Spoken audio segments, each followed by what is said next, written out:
I am Chair of the Vancouver School Board. I'd like to call this meeting to order.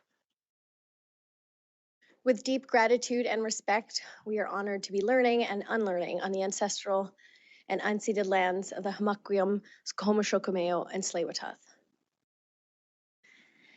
This meeting is being broadcast live, and the video will be available after the meeting ends. I'm just going to ask members of the audience to respect our policies around communication as well as you're in the boardroom. Much like the legislature, you're not to take photos and videos or distract or disturb the work of the board. We have a strong commitment to ethical conduct. It is our responsibility as a board to ensure our meetings are conducted in a safe and respectful manner.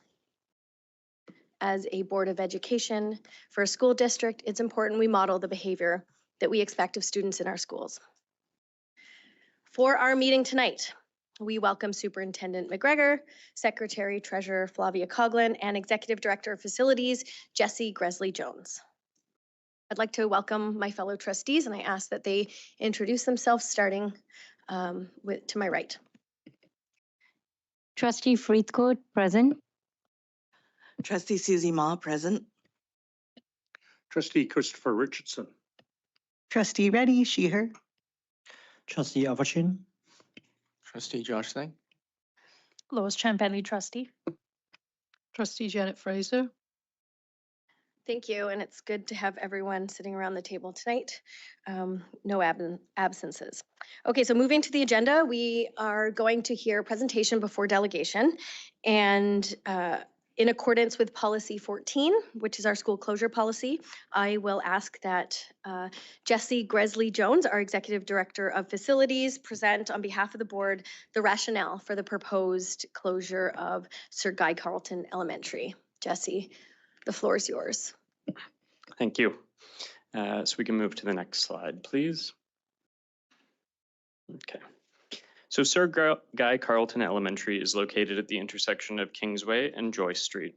The school buildings at Carleton include a large masonry building identified as building number 1 on the map, a wood frame building, building number 2, and a gymnasium building identified as number 3. These buildings have remained vacant since a 2016 fire and continue to deteriorate. Before the fire, its operating capacity was 465 students. Buildings 4 and 5 were renovated in 2013 and are leased to Green Thumb Theatre. If the board decides to close the school, the existing lease will remain in effect. Next slide. So as noted, in 2016, there was an extensive fire at Carleton which caused damage and additionally water damage resulting from extinguishing the fire. In September 2016, Carleton students moved to nearby schools. All Carleton students were offered a spot at Cunningham, but some chose to apply to other catchment schools. Between 2017 and 2019, there were attempts by the district to secure funding for restoration and seismic upgrade. However, funding was not provided by the ministry. In 2023, the board approved adjusting the Carleton Elementary School catchment to the footprint of the school site.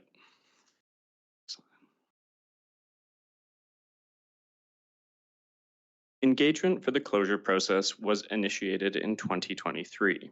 However, this process was paused until a review of enrollment projections could be completed. Updated district enrollment projections were presented in June 2025 to the Facilities Planning Committee. The Carleton closure public engagement process was restarted on October 1st. Feedback will be delivered to the board, and then the board decision will be made on December 17th. Next slide.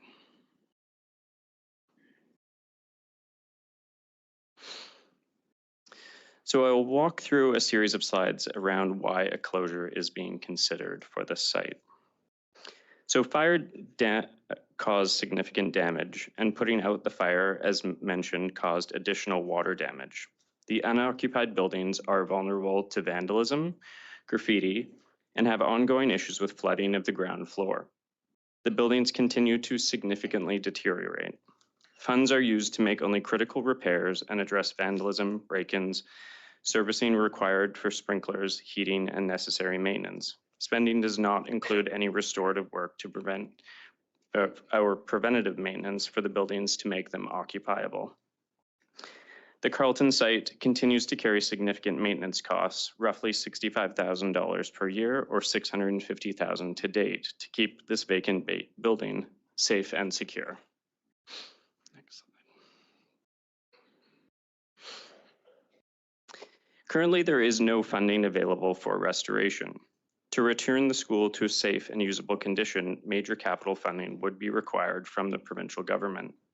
However, the VSB has been denied multiple funding requests to repair and seismically upgrade the school. Therefore, there are currently no options for reopening the school at this time. When we are not doing active maintenance, the building does continue to deteriorate. This includes flooding of the ground floor into the basement, ongoing leaks from the roof. This is making a significant investment in Carleton. Not supported when sufficient enrolling space is available in other schools in the nearby area.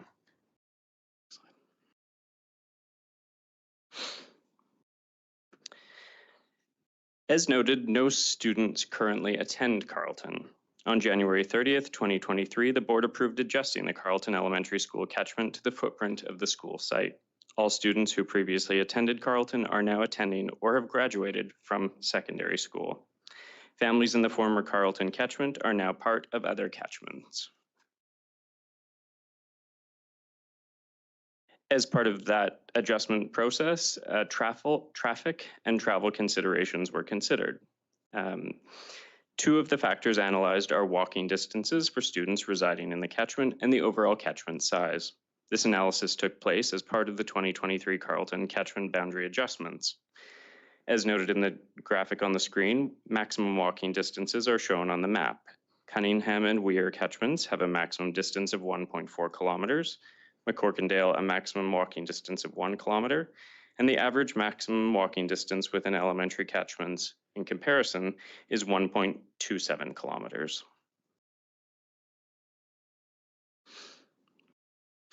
When considering enrollment for this area, the two graphs on the screen show the Carleton historical enrollment as well as the total combined enrollment at schools near Carleton.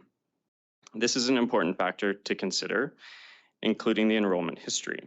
In the years leading up to the 2016 fire, Carleton experienced gradual enrollment decline. A gradual enrollment decline in the schools surrounding Carleton, which include Cunningham, Weir, McCorkindale, Norquay, Grenfell, Bruce, and Collingwood Annex, was also observed from 2007 to 2021. Moderate enrollment growth has occurred since 2021. The Carleton fire in 2016 reflects the drop in the available operating capacity from 2016 onwards, as noted in the graph on the right.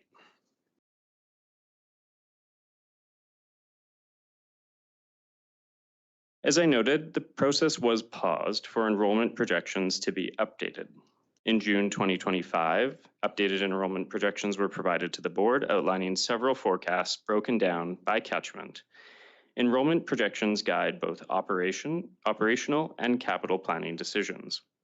Staff undertook a review of various data sources and presented a range of possible projections that can better inform short, medium, and long-term planning. Current data shows a relatively stable student enrollment in this area. Increased student enrollment from new developments in the area can be accommodated within the existing nearby schools. This graph illustrates projected enrollment for the schools surrounding Carleton. Historical is noted on the left two charts and forward-looking on the right two. The first projection, developed in the enrollment update, uses localized data from Barriger planning software, plus local knowledge of development potential. The Barriger plus local knowledge model combines geographic data with local development informing information including citywide policy, transit-oriented development, rezonings, and development permits to inform enrollment assumptions. This model projects enrollment to remain within the operating capacity. It is important to note that given the neighborhood level factors, Berger plus local knowledge projections only extend 15 years into the future. The second projection in the enrollment update uses Metro Vancouver population data, which is less precise due to the long-term outlook, but can be used to supplement strategic planning decisions. Even under this higher growth forecast, effective enrollment management strategies can be used to accommodate students within the existing capacity. It is important to note that in September 2025, Metro Vancouver's average annual net population growth projection was revised from 50,000 to 42,500 residents per year, reflecting the impact of recent federal policy changes affecting immigration and non-permanent residents. While Metro Vancouver is still anticipated to grow in future years, it is growing at a slower and less predictable pace. The federal government made further changes earlier in November that could further compound this effect.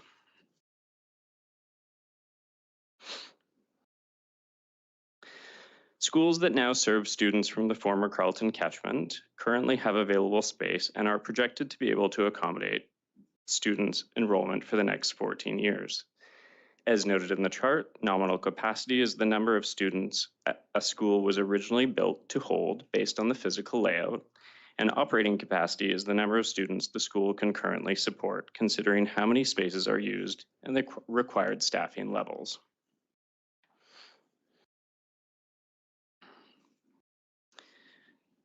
Another reason for consideration of the closure is capital investments in the areas with enrollment pressure are prioritized in our 5-year plan, and they relate to the enrollment pressure as well as seismic risk.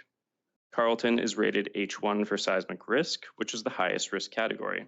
There are no seismic upgrades or school replacement projects for Carleton currently prioritized or supported by the province because nearby schools have space available to accommodate enrollment.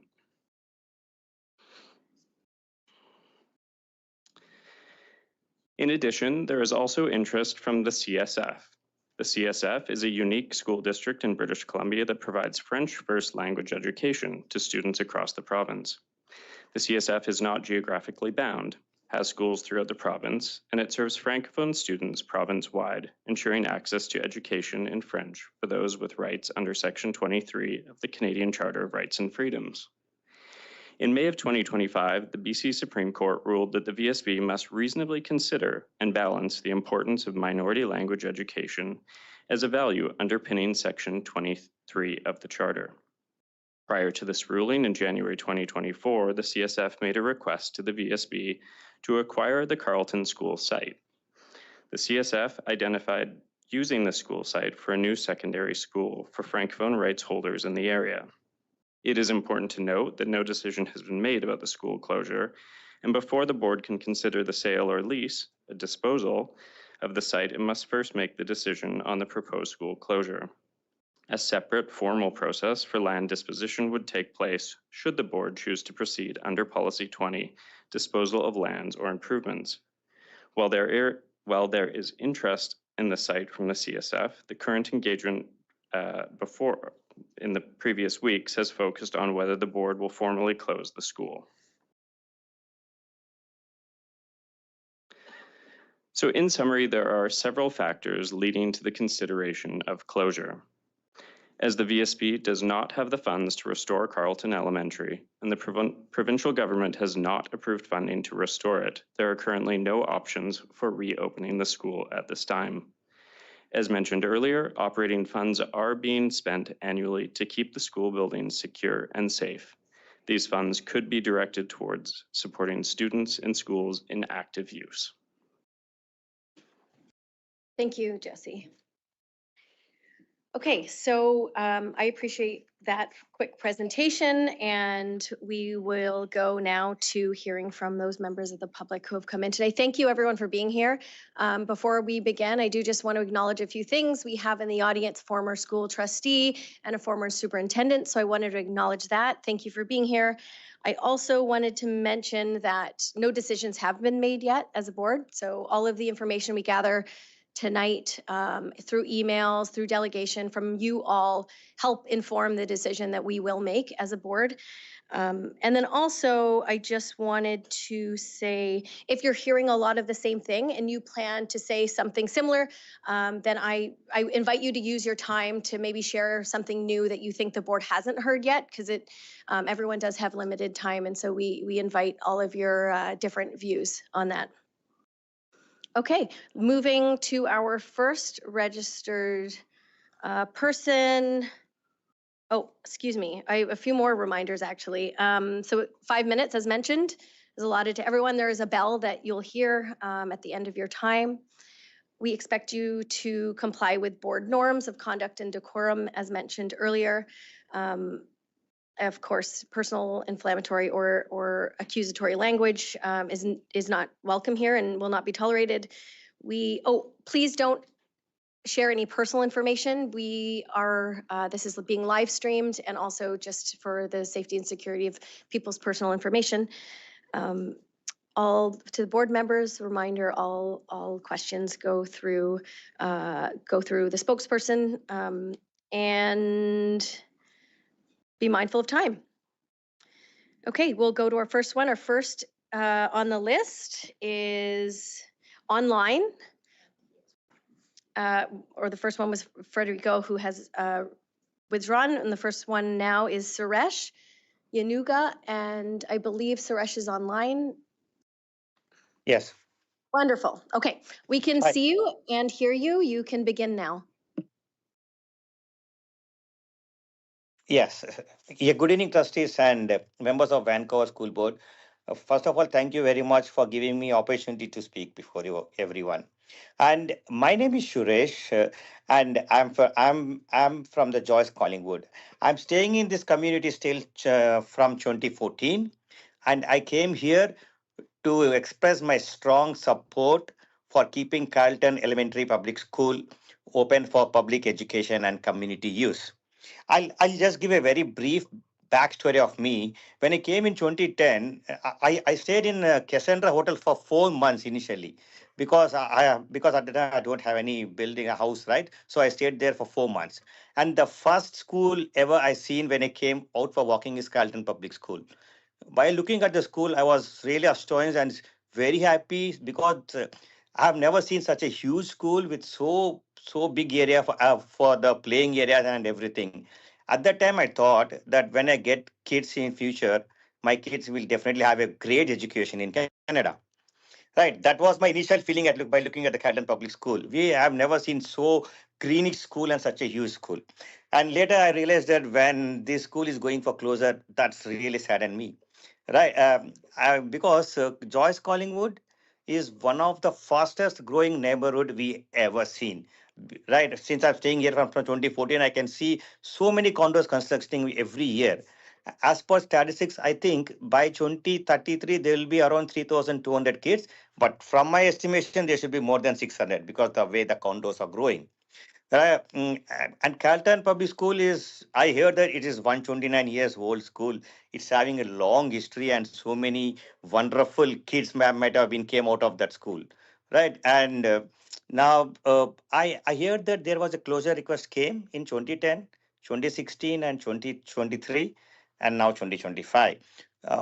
I know so many families really for doing very hard work, struggling very hard to keep this school, not for them, right? Because their kids are already grown up, but it's for our future community.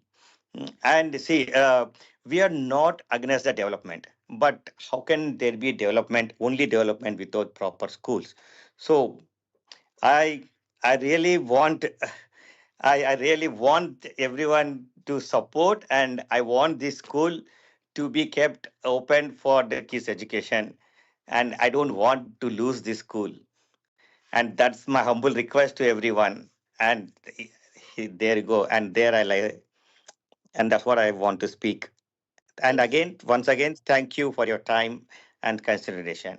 And one quick last question to me, right? And if see, as part of PAC, we are really generating, whenever there is any fund request coming for us, we are doing so much hard work for our school to generate funds to run the pack. If VSB needs something to run, if they want us all the pack to help, we are ready to come and we are ready to ask people to get more funds so that we keep the school operational. Thank you very much. Thank you very much. Are there any questions from trustees? Trustee Friedko? Thank you. Thank you, Suresh, for speaking today. I just want to know the 3,200 kids you're saying it's estimating by 2039. Where did you get that stats from? 2033, I said. Yeah, I got from Google and see, I got from the Chat GPT and Google when I've done the estimations, and that should be very accurate because I see so many condos were still developing. If you just see the Joyce Collingwood station, previously there used to be only one. I can say now four, right? Three more coming beside. So it will be definitely reached more than 3,500. I can guarantee that. So. Yeah. Thank you. We have another question from Trustee Reddy. Yeah, thanks, Suresh, for your presentation and for mentioning your time in the neighborhood since 2014. You mentioned a little bit about the fast growth you've witnessed. I was wondering if you could elaborate on that. You mentioned condos. Are there other things you've seen in your time in the neighborhood that you could share? Yes. See, we used to have 7-11, right? Now even 7-11 is getting replaced there, right? With huge, which huge community centers there, right? And um, just before when I walked from my school to the Graham Bruce previously, right?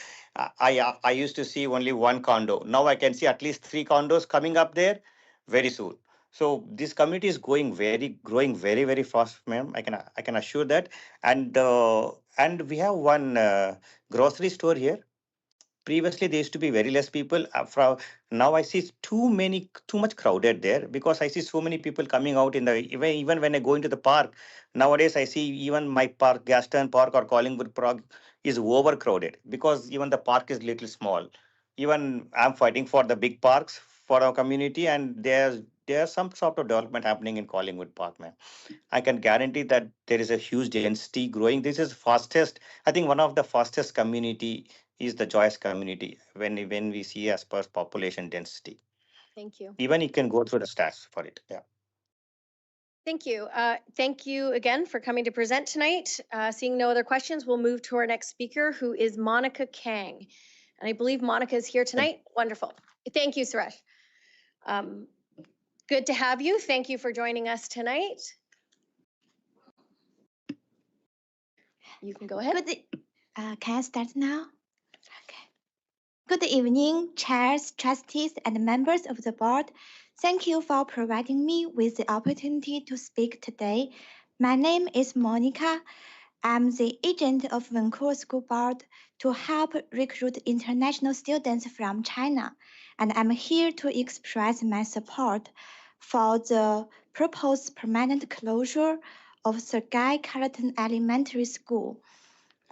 Carleton has not been used for students' learning since the 2016 fire, and the families in the catchment have been attending nearby schools for nearly a decade. In January 2023, the catchment was officially redistributed, and the community has adapted to this structure for several years. Given this long-term shift, reopening Carleton is no longer aligned with the current realities of how families live, commute, and attend school. I appreciate that in June 2025, the updated enrollment projections confirmed that nearby schools can accommodate students both now and in the future. Maintaining an unused school site while surrounding schools already meet the district's enrollment needs is not an efficient use of public resources. Supporting closure allows the board to focus its funding, staffing, and long-term planning on schools that are actively serving children. A school that has remained inactive for almost 10 years represents ongoing maintenance record costs and limits opportunities for better use of the land. I believe that closing Carleton will give VSB the flexibility to plan responsibly, whether through site redevelopment, partnerships, or other community benefiting projects in the future. The decision should reflect long-term sustainability, not nostalgia for a building that can no longer meet current education needs. I want to acknowledge the board's extensive engagement efforts, from public sessions to online surveys and written submissions. This process has been open and community-centered. I trust that the feedback gathered during this period will continue to guide the board toward a thoughtful and balanced decision. For these reasons, long-term enrollment reality, adequate nearby capacity, and the responsible use of public assets, I support the board's recommendation to close the Guy Carleton Elementary School. Thank you for your time and consideration. Thank you very much. Are there any questions? Trustee Zhang. Yep, through the chair. To the speaker, is she able to repeat what she said at the beginning, whom she was representing? Who am I representing? I'm the agent of Vancouver School Board to help recruit students from China, international students. Okay, thank you. It is a new agent. Yeah, thank you. Trustee Reddy? Yeah, thanks for that clarification. I was just wondering too, how did you learn about the speaking opportunity regarding Carleton? I learned this speaking opportunity from your official website. Yeah. Great, thank you. I don't see any other questions from trustees. Thank you very much, Monica. Thank you. Thank you. Appreciate your time. Next on I do also want to correct myself when I said there's one former trustee. We actually have 3 former trustees tonight. So thank you all for being here. I just wanted to make that correction. And one is next on the speaker list. So we'll invite Patty Backus to come up and present on your views. Thank you. Nice to be back. Good afternoon, trustees, staff, and community members. Thank you for the opportunity to speak about Carleton's future and the historical context that makes this decision so consequential. Before I get into that, I do want to address the process required simply to be here to speak. In more than 40 years of attending and participating in Vancouver School Board meetings, I've never experienced a process so obstructive, confusing, ableist, and convoluted. You direct people to a dry 14-page, 3,670-word policy and require them to fill in a 4-page form simply to get on the agenda to speak to their elected trustees. That is absurd. This was not a requirement in the past and is particularly egregious in a city where over a quarter of the residents do not speak English at home and literacy rates vary widely. I also question what problem is being solved by forcing all public input into a single delegation's meeting and preventing people from speaking at the standing committees where those decisions are actually shaped. Why is the public now barred for the first time in this district's history from even attending those committee meetings in person? This weakens accountability, it damages trust, and it erodes community. I attended my first Vancouver School Board meeting in 1985. Different building, but here, as a Langara journalism student. Since then, I've watched, reported on, participated in, and led this district's governance as a journalist, a parent, a DPAC representative, a special education advisory committee member, and eventually as an elected trustee and as the board's longest serving chair. I've seen how good governance looks, and I know how quickly it can erode. What is happening now is alarming, and I note even students have come before you to voice similar concerns.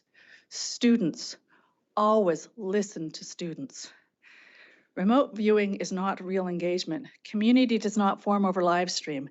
It was in standing committee rooms, face-to-face in real time, that Families for School Seismic Safety was born 23 years ago, down the hall in 110 actually, in standing committee galleries. Parents, teachers, students, and trustees worked together, and government eventually committed to funding seismic upgrades for hundreds of schools. That kind of collaboration does not happen when meetings are locked down or depersonalized. Even the trivial new prohibition on photos and recordings, which I believe makes this district an outlier amongst all of the other districts, photos and recordings during public meetings sends a message of increased opacity. Trustees should be striving to expand transparency and access, not restrict it. Now, specifically to Carleton, on March 7th, 2005, after years of advocacy by Families for School Seismic Safety, then Education Minister Tom Christensen chose Carleton as the backdrop to announce that all 700 plus high-risk BC schools would be seismically upgraded by 2020. Carleton was one of the 80 high-priority fast-track schools identified at that time. That promise was obviously broken, but the commitment made that day and the excitement in that community should not be forgotten.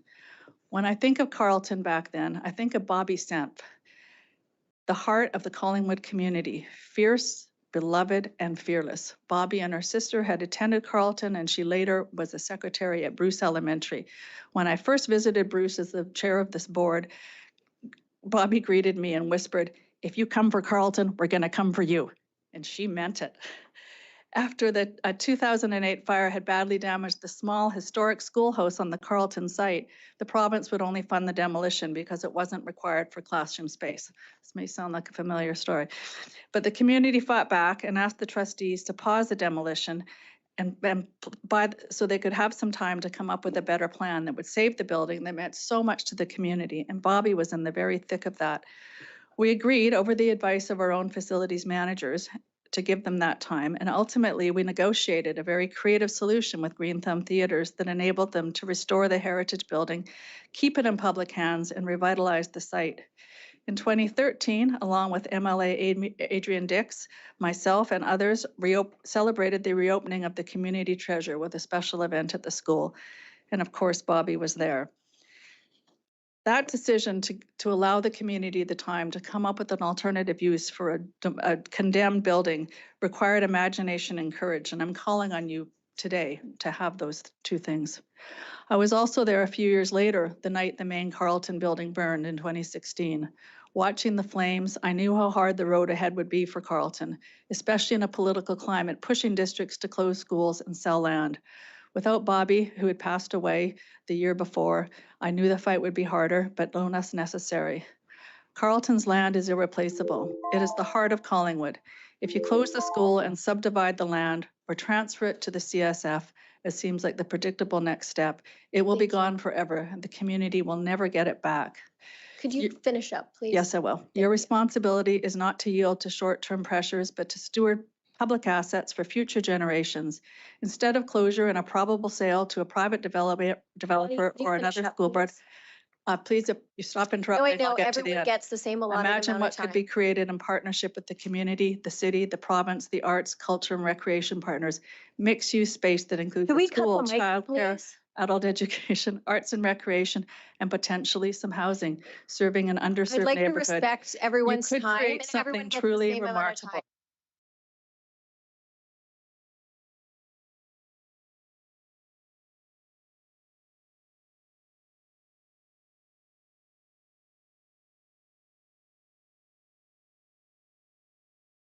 I would like to just ask if there are questions, and I'd ask everyone to be succinct, as we do have a lot of speakers tonight, and I want to respect everyone's time who's here in the board meeting tonight equally.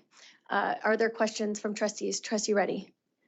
Yeah, thank you so much, Patty. It's really wonderful to have you in the room and to hear you. I would love to hear the rest of what you had to say. So if you're open to sharing that, I would like to hear that as well. You had mentioned the piece around having only one delegation meeting. If you could share what else would you like to see sort of as a minimum of an engagement for a level of decision like this one? Absolutely, thank you. I think, well, I'll just finish up what I was going to say and then I'll answer your second question. Thank you very much. Please respect everybody's time, and if you can answer the question that was asked, but please don't continue reading. You had an allotted amount of time, and we need to respect everyone's time tonight. Please press pause on the process and invite the community to participate in an authentic, transparent process to We map out. invite the you boundaries to for- submit Finally, information to us as a board. However, we're going to move on then to the next delegate if you can't respect the rules of the board. Chair, Yes. speaking of respect, on principle. Trustee Ma, go ahead. Yes. Trustee Reddy had a question. Yes. My understanding is that Patty was going to answer that. Can we allow that to happen, please? It was set up as she was going to finish her presentation. Now, I would like to get through all of the speakers tonight. And my job as chair is to manage the schedule of the meeting and to respect everyone's time. And so I hear you, Trustee Ma, and I would like everyone to have this amount of time, but that's not how we have decided delegation goes. And that is, I would say that Trustee Reddy has asked a question. and I would like the think delegate to answer the question. That's right. And that's what I'm asking is, can we Wonderful. allow them to answer? Thank you. I would have been finished long before this little discussion, by the way, if we were concerned about time. Finally, I urge you to reflect on how this board has been shutting out the very public it exists to represent. When students come forward, worried about safety, seeking time at this table, and they are turned away because Trustee of an Richardson, invented, you have a point convoluted, of and order? unnecessary Point of order. 14-page policy Sure, go written by ahead, an Trustee. Alberta-based consultant. Staff, could you Something please is cut the deeply mic? wrong. We're having a, Reopen an your issue meetings, reopen here. your galleries, reopen your minds to the Okay, Trustee Richardson. Trustee Richardson, I'm going to pass the mic to you.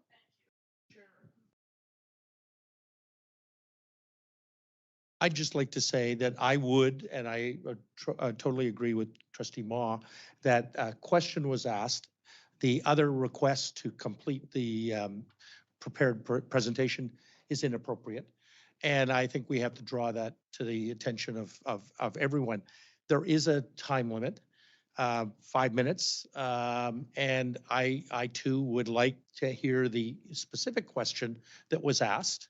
And then we can continue to answer any further questions that trustees have. But I think that it's unfair for others, this attempt to complete the presentation, the formal presentation, which in fact, as some delegates have done, if they realize that they're going to be longer than 5 minutes, they have that opportunity to submit a written submission. And that's been a traditional way of getting over the 5 minute or the limitation. Thank you. Okay. Have the mics again. Thank you. Would you like me to Okay, so answer we're the going. question? I would like to, and I would just want to remind you that what we've all agreed to, and so should that not be followed, we'll have to again revisit this. But I would really ask that you follow the policy of the board. And if Trustee Reddy, I completely forget your question. Could you quickly ask it again so that our delegate could answer the question? Thank Yeah, you. my question to the delegate was an elaboration on the comment about having only one delegation meeting dedicated to a decision of this nature. What would you suggest seeing as a minimum? For several decades, the practice of this board and this district was to have, at the time, there were 5 standing committees, and they would have appointed members from stakeholder groups. Of course, trustees served on those committees, and those were always open to the public. I mean, there could be private sessions that there were specific items of a legal, personnel, private nature, but for the most part, they were public. That meant that people who had a shared interest in that topic would attend together. I did that certainly as a DPAC rep and as a parent rep in my years prior to being a trustee. And that is where I learned a great deal that I did not previously know about those topics. So for example, if I was the rep to Committee 2, which in those days was what we called facilities, I would have the background as attending there. I would meet other interested people. As I referred to, that is where the parties who were interested in the seismic issue all connected, attending facilities meetings over the years and eventually worked together. It really truly built community. It built a much deeper understanding of the complexity of the decisions that this board must grapple with than it has for decades. We all know there's a lot more to it. Throwing all these topics into and often they would be able to speak in alignment with the time and the items being on the agenda. So it was relevant. There would often be the appropriate management members there who are able to provide specific technical response to questions and clarify misunderstandings.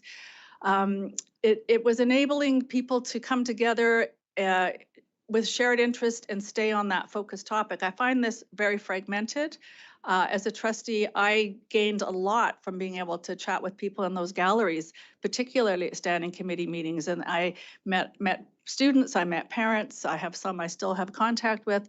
It was a very enriching and process that I find now this kind of catch-all common delegations on a whole bunch of random topics where you may not have the appropriate senior managers present, you might not have other committee members who will be dealing with this. So it's not just the elected trustees, it's all of the stakeholder reps that are at the table that would be at those meetings. So we could have those discussions. So I'm very concerned that this really erodes the effectiveness, and I frankly don't understand why for the first time in history you're not allowing the public to attend in person the standing committee meetings. As I said in my presentation, a live stream is not true engagement. Trustee Ma and then Trustee Chan Pedley. Sorry, you had your hand up early. No, okay, Trustee Chan Pedley. Thank you, Chairperson. My question through you is whether former trustee Bacchus remembers the name of the report in which she was found to exhibit such terrible bullying behavior that she was fired. Noted. Is that a question? Let's pretend for a minute, Ms. Champenley, that I am a terrible bully. I believe. I don't know what that has to do with Carlton. Let's Ad hominem. let's move on. Point of order, Chair. Can we just carry on with the next speaker? Thank you. Let's move on. I believe that was out of order. That was. You should be dealing with that as a chair. Okay, thank you very much for everyone in the audience for booing and for not respecting the decorum of the board. But if you would like, that was not decorum. Chairperson. Thank you. Point of order. That is not decorum. I'm gonna have to ask that we take a recess at this point in time. It is 5:41, and we will reconvene in Unprivileged chair. in 10 minutes. I do not agree with taking a recess. We can address this in 10 minutes. Chair. Yes. I would like Ma? Trustee Chan Pedley to retract what she just Trustee stated. Chan Pedley, would you like to comment before the recess? I'll retract my question. Okay. We are still going to take a recess. I would ask that the people in the audience also take a quick recess and come back, perhaps refreshed and ready to present. Thank you.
Thank you very much for a much needed recess and to address some of the order of the board.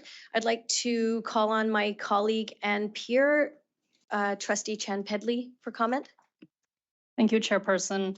I would like to apologize for the comment I made before the recess. It was an inappropriate as a question relating to the presentation, and I have sadly violated the decorum. Thank you. Okay, we will move on to our next speaker, Judy Zakowski. Is that correct, how I pronounce it? Zajkowski. Zajkowski. Thank you. Okay, you have 5 minutes and can begin now. Okay, well, my name is Judy Zajkowski, and I'm a graduate of Carleton Elementary School. I'm also an ex-VSB board member, so I have my feet in both areas here. I'm going to pass around this Carleton school days from one of the reunions we had. The word that I have not heard here yet is heritage. This is a heritage site, and that must mean something to all of us, because if it doesn't, we're really looped, okay? So when I was on the board, this was about 10 years ago, and we were doing on the list for renovations and updates, I was told that Carleton was the next school on the list. And I was convinced of this and then voted for a related issue. And today, when I look at this and I see the presentation, the closure of Carleton here is about money and developers, nothing else.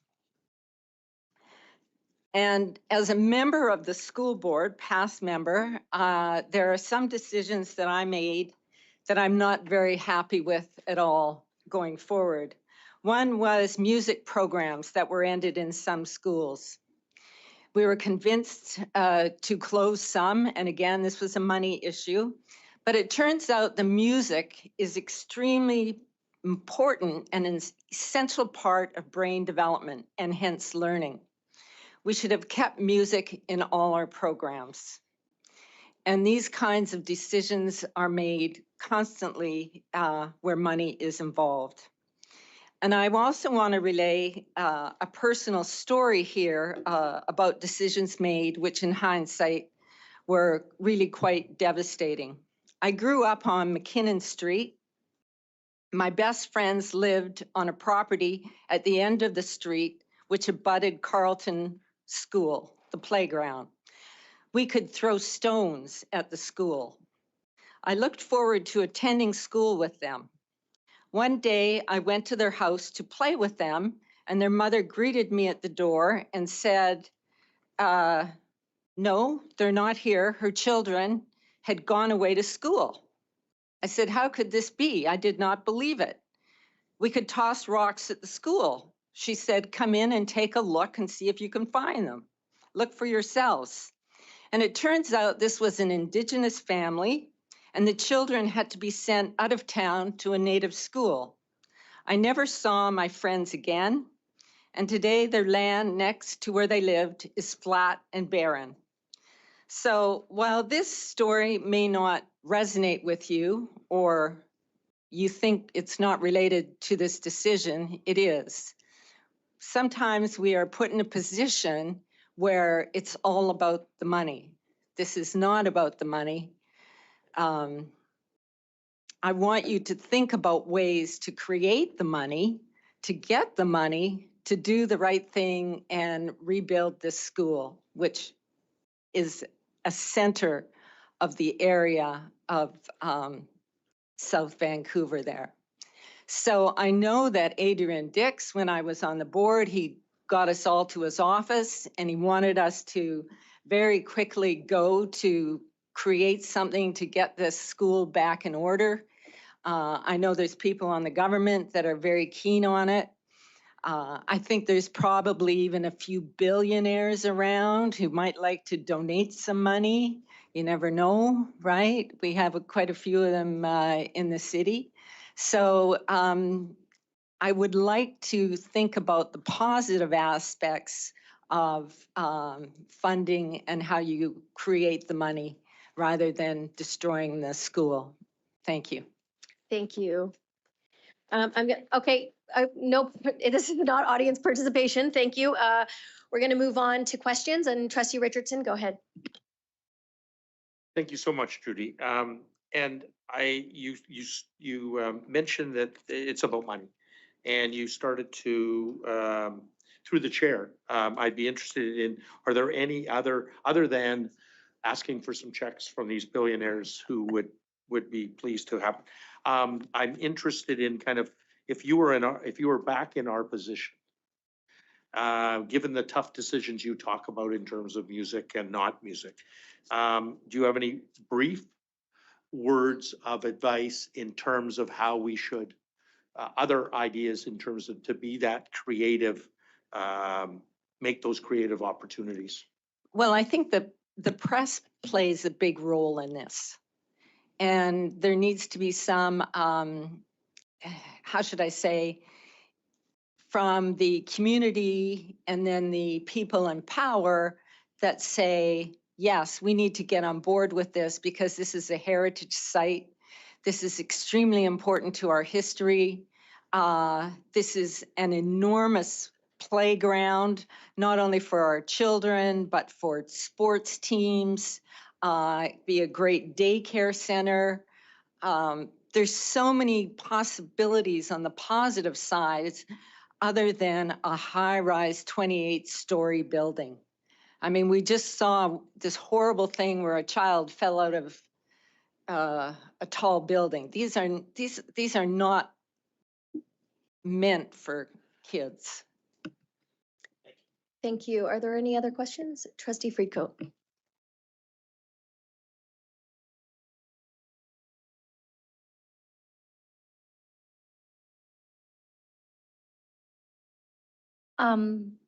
My question, I actually lost my thought there, but I was listening to you. Thank you so much for presenting today. I have a question in regards to, you said there's a lot of people who will be donating money, right? I mean, this site has been closed since 2016, and they know that the province hasn't funded the VSB and how many times the VSB has applied for these applications. I mean, why do you think nobody has ever came up and said, okay, we can fund this to VSB to keep this heritage building and to rebuild that school? Well, I think it takes a village, right? It's not just one person. Everybody has to get together and it has to be an issue, right? And then the media needs to pick it up too.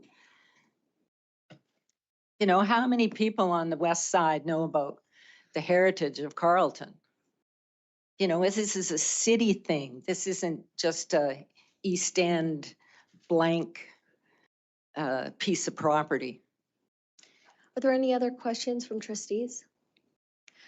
Thank you, Judy. Thank you for coming in to speak to us tonight. Thank you for your work as a previous board trustee. We'll go to Arlene. Is Arlene Roca? Rocha, please excuse my mispronunciation.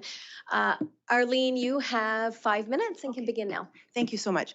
Thank you for your time. My name is Arlene Rocha, and I actually live within feet of the front doors of Carleton, and I have for 50 years.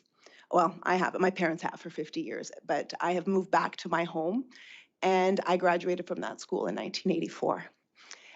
It means a great deal to me.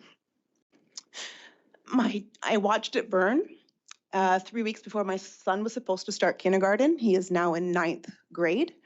I realized that the schools around are within, a walking distance. But when you have a 5-year-old and you are a single parent and you need your child to be close to home, you can't just expect them to walk at 5 years old to Weir or McCorkindale or wherever the VSB decided to send my son. Therefore, I made the decision of putting him in an independent school close to my work, where he went to school and I could have easy access to him. My parents live at home, so if Carleton had been open, it would have been a 2-minute walk to the school. There's many children in and around his age in my neighborhood. The school holds a historical significance, but it also does to families like mine that still reside in that school, that area. And as a parent, I've struggled with after-school programs and all of that. And again, the school is so central. It is the heart of Collingwood. It could be used for so many different purposes besides the school. As a parent, and I know that the school board struggles to have after-school care programs for kids of school age. I am one of those parents who now has an 11th grader, 11-year-old, and I couldn't find after-school care for my child because they went to an independent school and no public schools would take them because you had to go to that school. So it was a struggle for me. And I had to use friends to help care for my child after school. And Carleton could lease out space for that, for daycares, all of these things that are so central. And there's so many growing families. I've lived in that neighborhood now for 10 years before I moved and came back, but my entire childhood was in Collingwood. It was in the backyard of Sir Guy Carleton. And it was a community. They had summer fun programs that I went to in the summer, and we used the gym. And again, all of these things, you see that the old building has been used or leased out to the theater. Why not a daycare? I mean, my daughter's school leases out part of the building. They're an independent school to a daycare. So there are opportunities of that building to be used for multi-purposes. You can teach, English as a second language. My mother did not speak English. When I was in 4th grade, they rented out in the old building. A lot of the parents, they did English as a second language for the moms, and the moms would go to class. It was free, and while their kids were in school, the moms would come and learn English. And my mother, her teacher helped her get her Canadian citizenship by helping her study for the exam. That school, that huge property has so many different uses. We just have to use them. They were used that way before, and they could be again. It's just working together as a community. You know, my son was deprived of going to that school, as was my daughter. You know, they have a wonderful school experience, so I have no complaints. But the fact that I've watched that school just deteriorate before my eyes is, I know you guys are spending money to, keep it clean, hold it together, but it's still a mess. Sometimes we'll go clean up garbage around the school. It's a beautiful building. It'll have to come down, the old building, I'm sure. But I've seen on the west side how many schools, brand new schools, have gone up, torn down old schools. Fleming is a nice new school. There is so much hope and future in that property. It was once vital. It can be vital again. It's right there on that corner. Somebody said, who in the West End knows about Sir Guy Carleton? Probably nobody. But they should. They should care because it's historical. I was there, it was in 1886, was it? 1980, I can't remember. I can't even remember the dates. I'm just a little bit nervous. But when we celebrated its 100 years, it was such a day of pride for us as students. And I just, those kids have been shipped out to other schools, great schools. But when you have a toddler or kindergartner, you want them within walking distance of you. Thank you, Arlene. Please, I'm going to ask the audience not to, and also please respect our new policy. I appreciate you all being here, and we have few rules. I just ask that you follow them, please, because we're here to do work, and it's just a distraction each time that the rules aren't followed.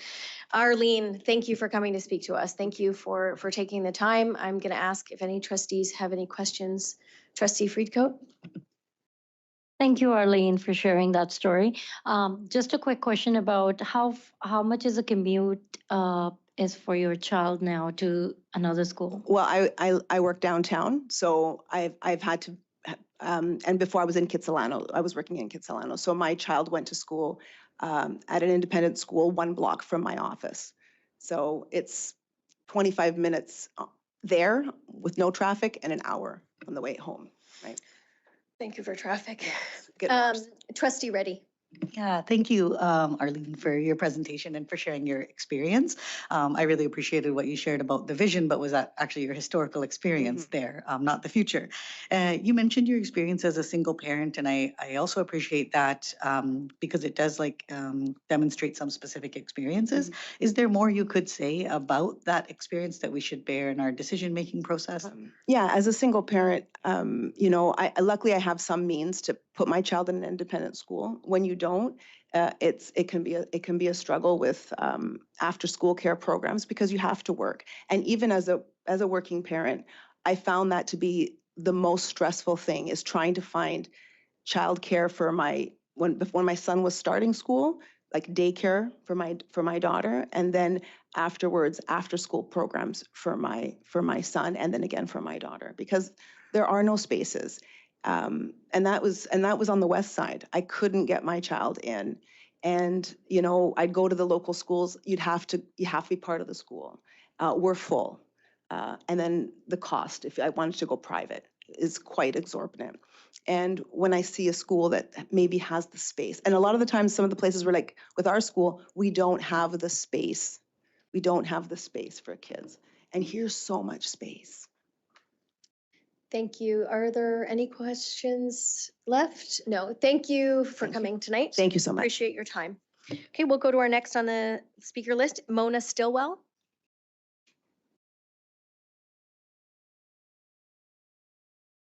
Oh, great, thanks. The button, I think on the right-hand side turns your mic on, or the left, I'm not sure. Perfect. You can begin now. Hi. My name is Mona Stillwell, and I'm a resident and homeowner in the Renfrew-Collingwood neighborhood with 2 kids enrolled in Renfrew Elementary, which is just on the other side of Grenfell, if you geographically.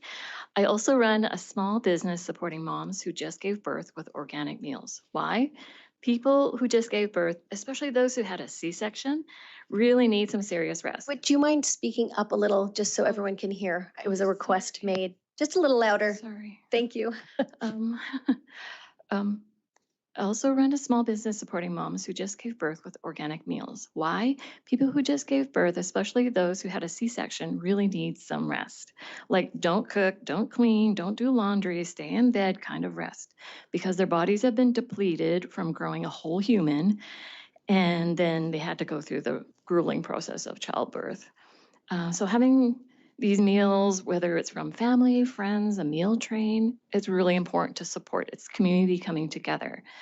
And when the mom is able to rest and receive this nourishment from their community, it helps her thrive. It actually helps her health. There's a word for it. Future, like when she's older, it actually means less health impacts. So what has this got to do with Carleton?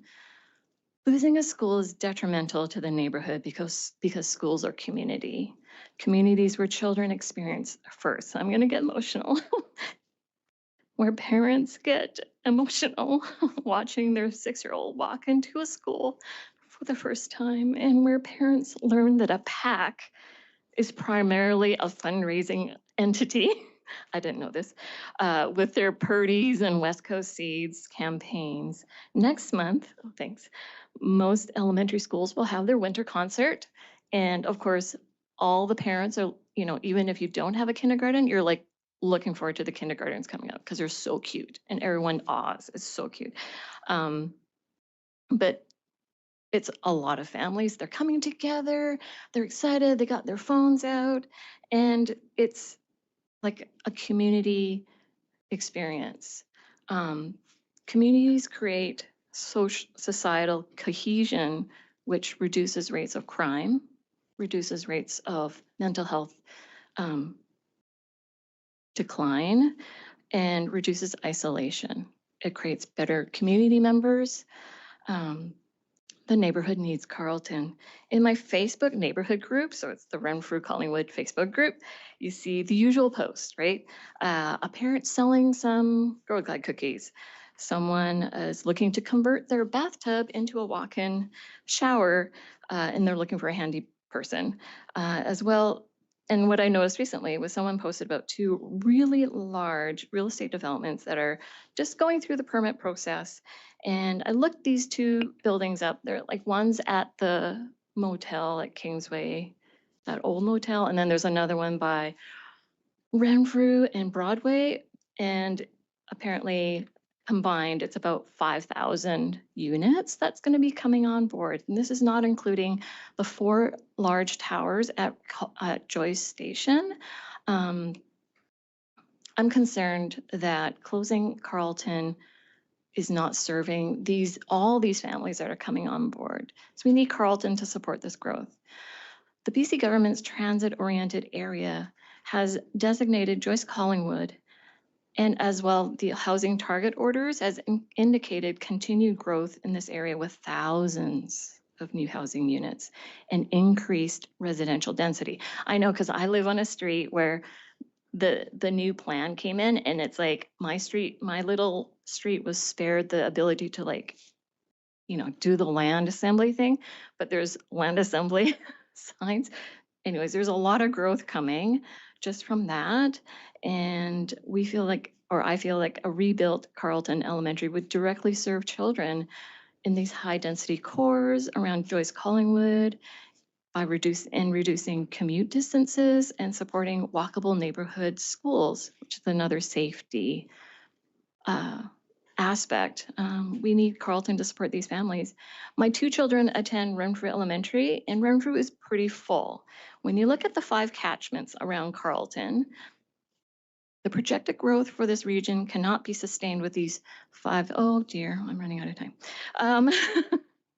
I won't be able to say my London drugs. We'll give you an extra comment. sentence. Go ahead.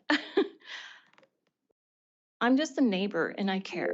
And I know when the schools that are right now holding on to, accommodating the Carleton people, the pressure is going to be pushed down like a typical domino effect.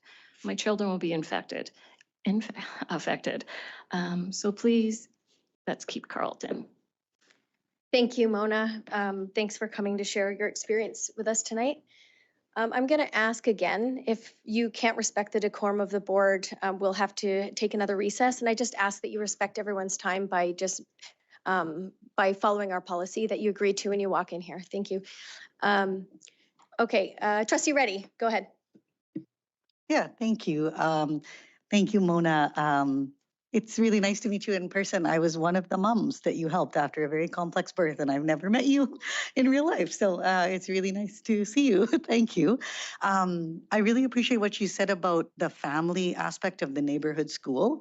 I was wondering, you mentioned like reducing commuting distances. Are there other benefits you see in your neighborhood of these public spaces? Like you mentioned Renfrew Elementary, just ways that parents and families are gathering that we might see that sort of vision in Carleton, for example, on the other side of the street.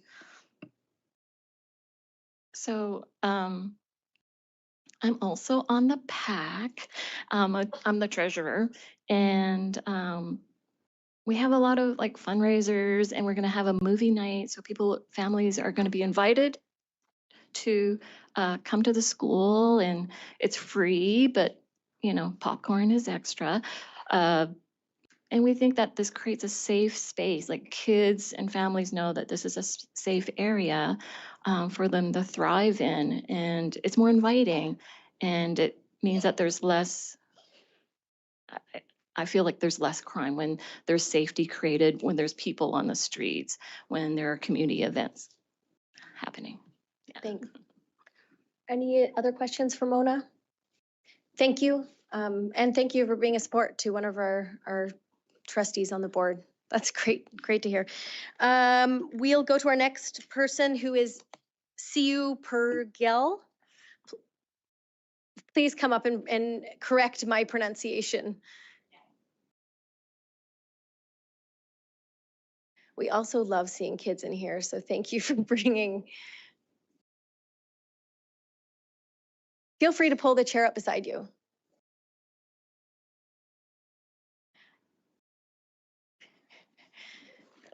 Your mic is off right now if you want to just press a.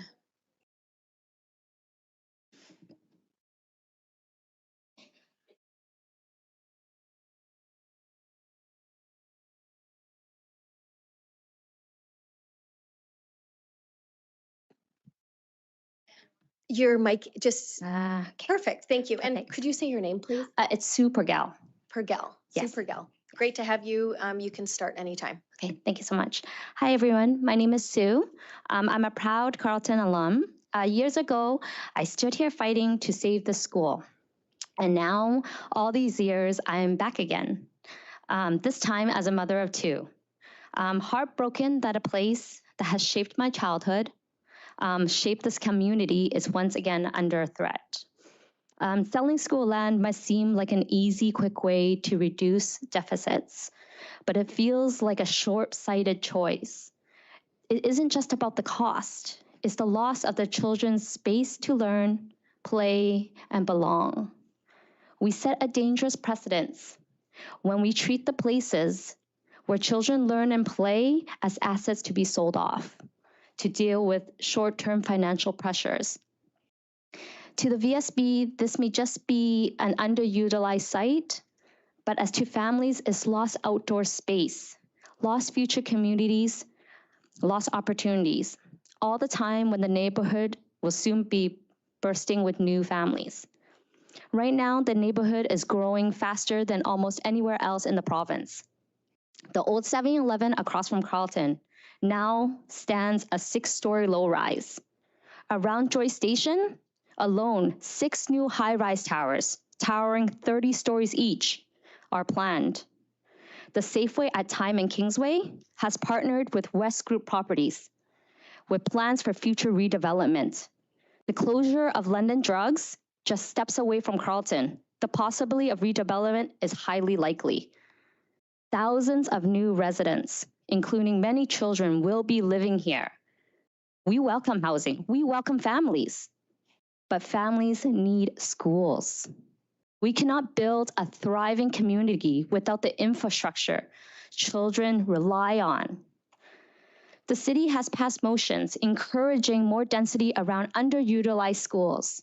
At the same time, the VSB is planning to downsize and sell school land in those very same areas. The city is planning for growth. The board seems like they're planning for shrinkage.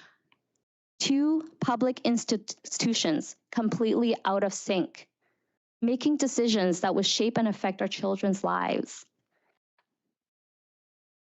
If the VFP decides to sell and lease the land now, how would it ever afford to buy land again if needed in the future for one of the most expensive real estate markets in North America, especially while running on ongoing deficits? It wouldn't. It would be a permanent loss. We've already seen what happens when land is leased away. Kingsgate Mall, for example, years of litigation and millions of dollars drained, money that could have been spent on students, not the courtrooms.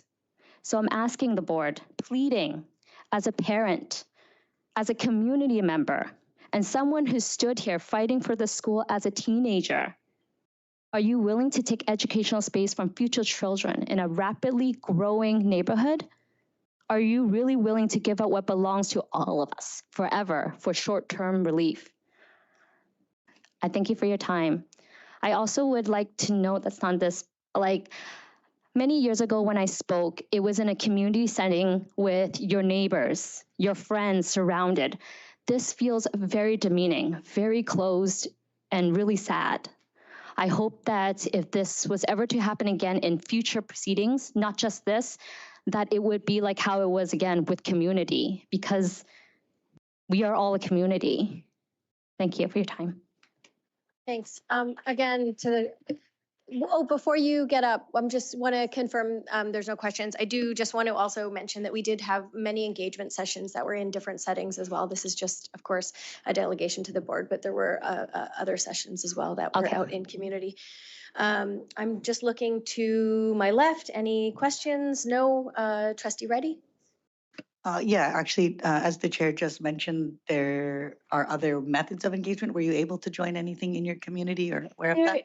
It's really hard. There isn't much that you know of. And even this one felt like it was really hard to even just speak.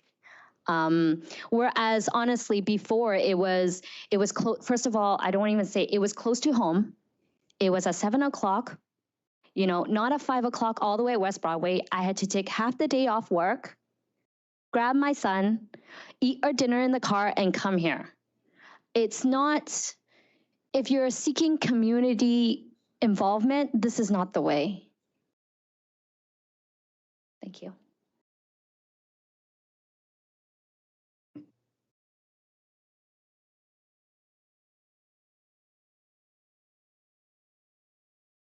Okay, we're going to take a quick recess just to deal with some things here. I don't see any other questions. Thank you, Sue, for coming in. We appreciate it, and we love seeing kids in the boardroom. Thank you for that. We're going to take a 10-minute recess, and we'll be back in 10 minutes. Thank you.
Thank you for your patience, everyone. I do want to acknowledge that Trustee Chen has left and sends his regrets for the remainder of the meeting.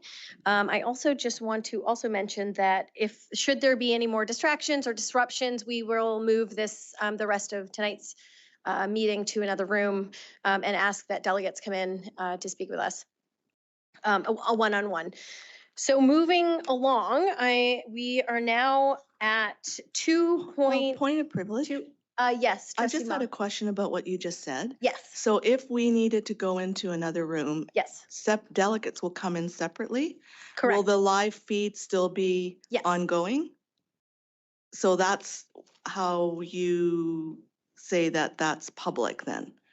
Correct. If the decorum of the board is not maintained, then we would remove the audience and do it in a fashion that we can have a respectful workplace. Yes. So the audience here would be asked to leave unless they're They would presenting? not be asked to leave. They would be allowed to stay here, and the work of the board would move to another room where we will have no distraction or disruption.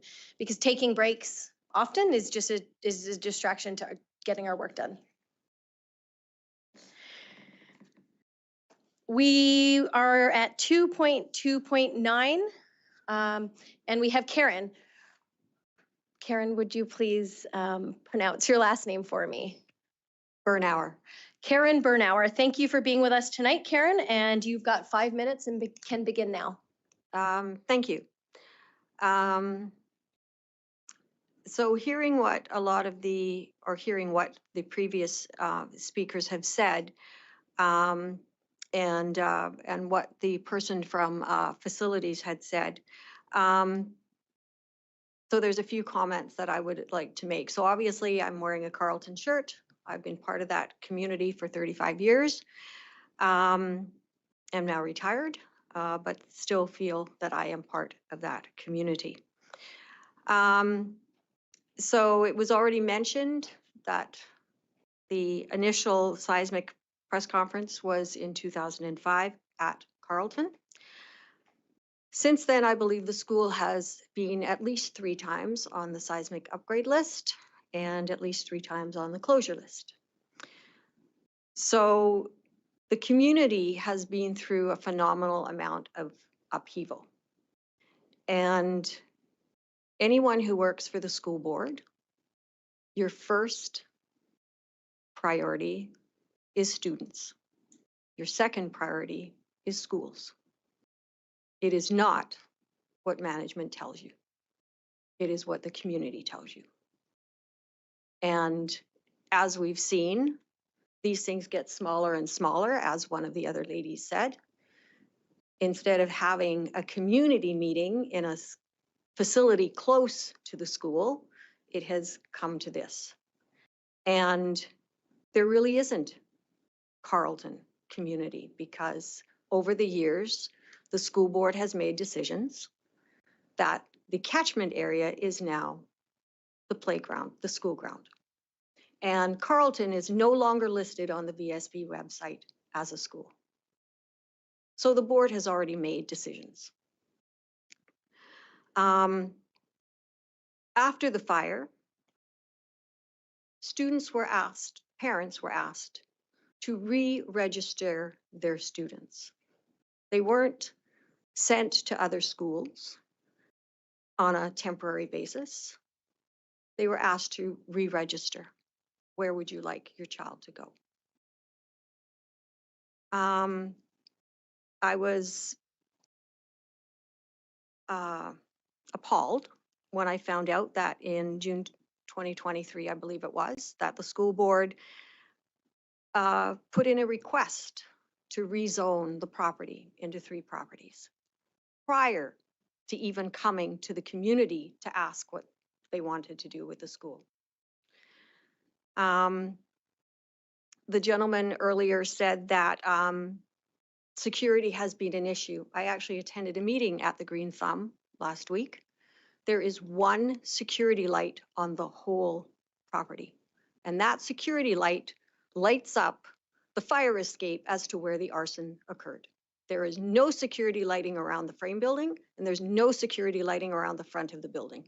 So of course, there is going to be vandalism. The gentleman also said that the roof was leaking. I did ask him at the Weir presentation, is it the slate roof that's leaking or is it the new roof that was replaced? He didn't answer that question. There was also a mention that the enrollment was declining. Yes, both Weir and Grenfell got extensions. So yes, it would. This is random thoughts I'm giving you here, but after the fire, within a year, we could have easily have moved into the frame building. The community, as was mentioned, used that facility. Every night at 5 o'clock, the gym used to be used by the community. That gym has not been used for 9 years. That's just unacceptable. There was no damage to the gym. You could have had the community on that property using that gym space, which is what they did before. And we used to have before and after school care. So that was something there. So the heritage aspect of the school has already been talked about. It is a heritage site. It was built on the corner of Kingsway and Joyce. And if you look at the old pictures, there was forest around there, and the community at the time had the foresight to know that the community was growing, that they started with Carleton Hall, which is what we call the kindergarten building. They built the frame building, first of it half, then the second half, if you look back at old photos, and then the brick building. They knew the community was growing. They put that land aside. I am asking you to keep that property for the community and put the community and the students first. Thank you. Thank you. Trustee Richardson. Thank you. Karen, can you just, you mentioned that you have been involved with the Carleton community for 35 years. Can you just give us as background, were you a student, staff? I was a teacher there for over 30 years. Okay, very good. Thank you. Follow up? No? Okay. I actually was interested in your comment about 9 years ago, the gym still being used, and if that was something that was discussed with the board when that stopped, because as you mentioned, that is a great community space, and when it was closed, if that came to the board, if you recall. I don't remember. I know that it was initially used for storage of things that they were trying to save from the building. But once the water damage was dealt with, those things could have been moved back into the brick building in a holding pattern. And there was nothing wrong with the gym, and all electricity was restored, which is obvious. You know, in the main building, they had to use a furnace and things like that. So there was no damage to the gym, and there was no damage to the frame building. Are there any other comments from trustees? Thank you for being a teacher in our district. Thanks for coming tonight. Okay, we'll move to our next speaker, who is unable to make it, which was April Tom. So we are at 2.2.11. We have Vivek Khanna. Did I pronounce that appropriately? And please correct. Okay. It's Vivek, but. Vivek. Yep. Thank you for coming, and you have 5 minutes. All right. So I'm in favor of keeping Carleton open. Some of the people earlier today had alluded to the massive development that's taking place there. It follows the legislation of Bill 47, the housing statutes, the Transit-Oriented Areas Amendment Act. The province now requires significantly higher residential density around major transit corridors, meaning neighborhoods like Carleton are legally mandated to grow even further.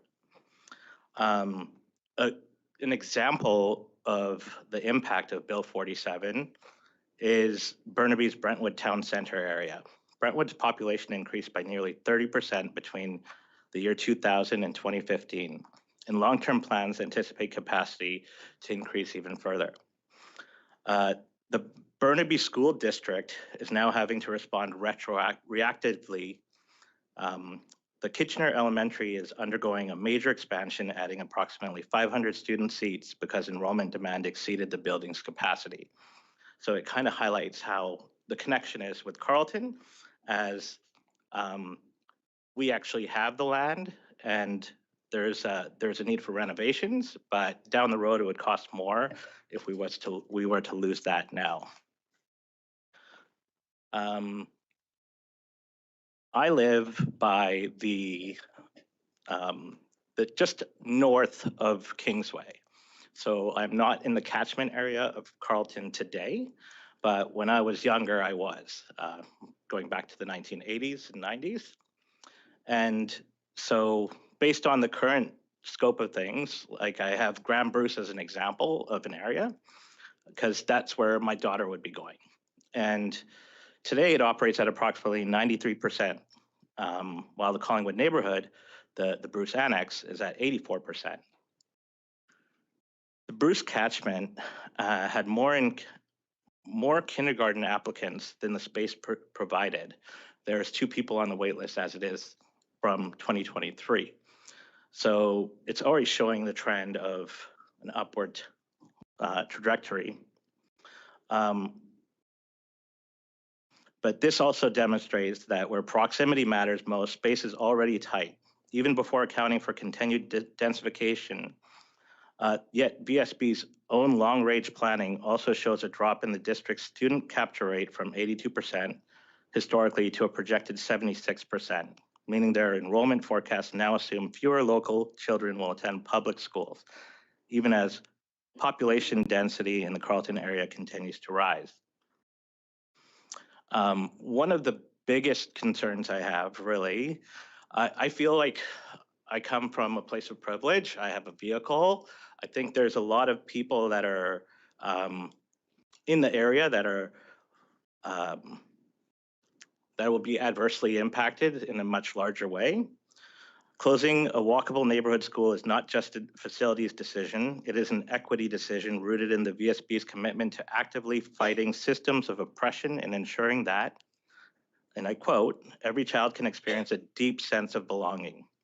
Carleton serves many families who already face structural barriers, including newcomer families, lower income households, single parent homes, as Arlene had mentioned earlier, and families without access to vehicles. For these learners, predictable, walkable access to a neighborhood school is not a convenience, it is a core equity requirement that supports inclusion, stability, and well-being. Speaking of lower income households, the reduction in capture rate to 76% indicates that there will be more students attending private schools in the future. The reality of this just isn't true considering the lower income status in that area. Eliminating Carleton disproportionately burdens the very students the VSB's equity and anti-oppression framework is designed to protect, widening disparities in access of undermining place-based belonging. I also mentioned already that public land cannot be replaced. In concluding, Carleton is not surplus. It is an essential community infrastructure surrounding schools are already functioning near their real on-the-ground capacity. Brentwood shows what happens when school space is lost and districts must scramble later. We should not repeat this mistake. Thank you for your time. Thank you. Appreciate you coming to speak, and I'm going to ask Trustee Friedcoat to ask a question here. Hi, thank you for presenting today and sharing your story. Just a quick question about, you said with the old catchment area, you were on the other side of Kingsway, but you were still in the catchment for the Carleton School. That's right, for Okay. Carleton. How far the commute was at that time from your home to the Carleton School? Carleton's actually the closest school to me. I looked at Google Maps just yesterday. It's an 11-minute walk. Grand Bruce is an 18-minute walk. Grenfell, I think, is 24 minutes. Weir's around the same of 24 minutes. Cunningham is 33 minutes away. And with the way that, I'm really concerned about my daughter because Grand Bruce is the school where she would be going to, and they're already at capacity. So I don't think it's just the catchment areas on the south side of Kingsway. I think the other side needs to be looked at as well. Question for clarification. I thought you said Bruce is 93% capacity and you just said it's over capacity. There is some, I didn't say this part, but there is some inaccurate information. So maybe you guys can help me with this one too. Because, according to public reporting by MLA Adrian Dixon, former Bruce PAC representative, Bruce listed capacity has been inflated to approximately 50 seats because of 2 large classrooms were double counted in provincial capacity calculations. Furthermore, parents and staff also understand that certain rooms are used for non-instructional purposes. So a classroom has been converted to a teacher's lounge and it's being counted as space, which is not instructional. One more quick question, and then we'll go to Trustee Reddy. Just around the Brentwood Town Center. I would like to ask the board to confirm on the record how many instructional classrooms are physically available at Bruce today, and whether the published capacity numbers accurately reflect real functional space. We can definitely get you that information, absolutely. In regard to your Brentwood Town Center comment about a 30% increase, I think it was in population increase, was that it? Or residential availability? Population increase. Population increase. Do you know how many of those were school-age kids? Or what percentage of that 30 was school-age? No, but it's enough that they need to expand and have another school of 500 students. Thank you. Trustee Reddy. Thank you. Yeah, really appreciate your elaboration and your presentation so far.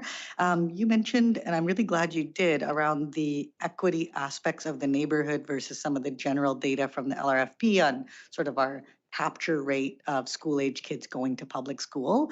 And so far, I think, in my view, some of the missing information, of course, is not just capacity utilization or number of people, but who those people are. So could you say more about some of your concerns around equity and the people that live in the neighborhood? Actually, yeah.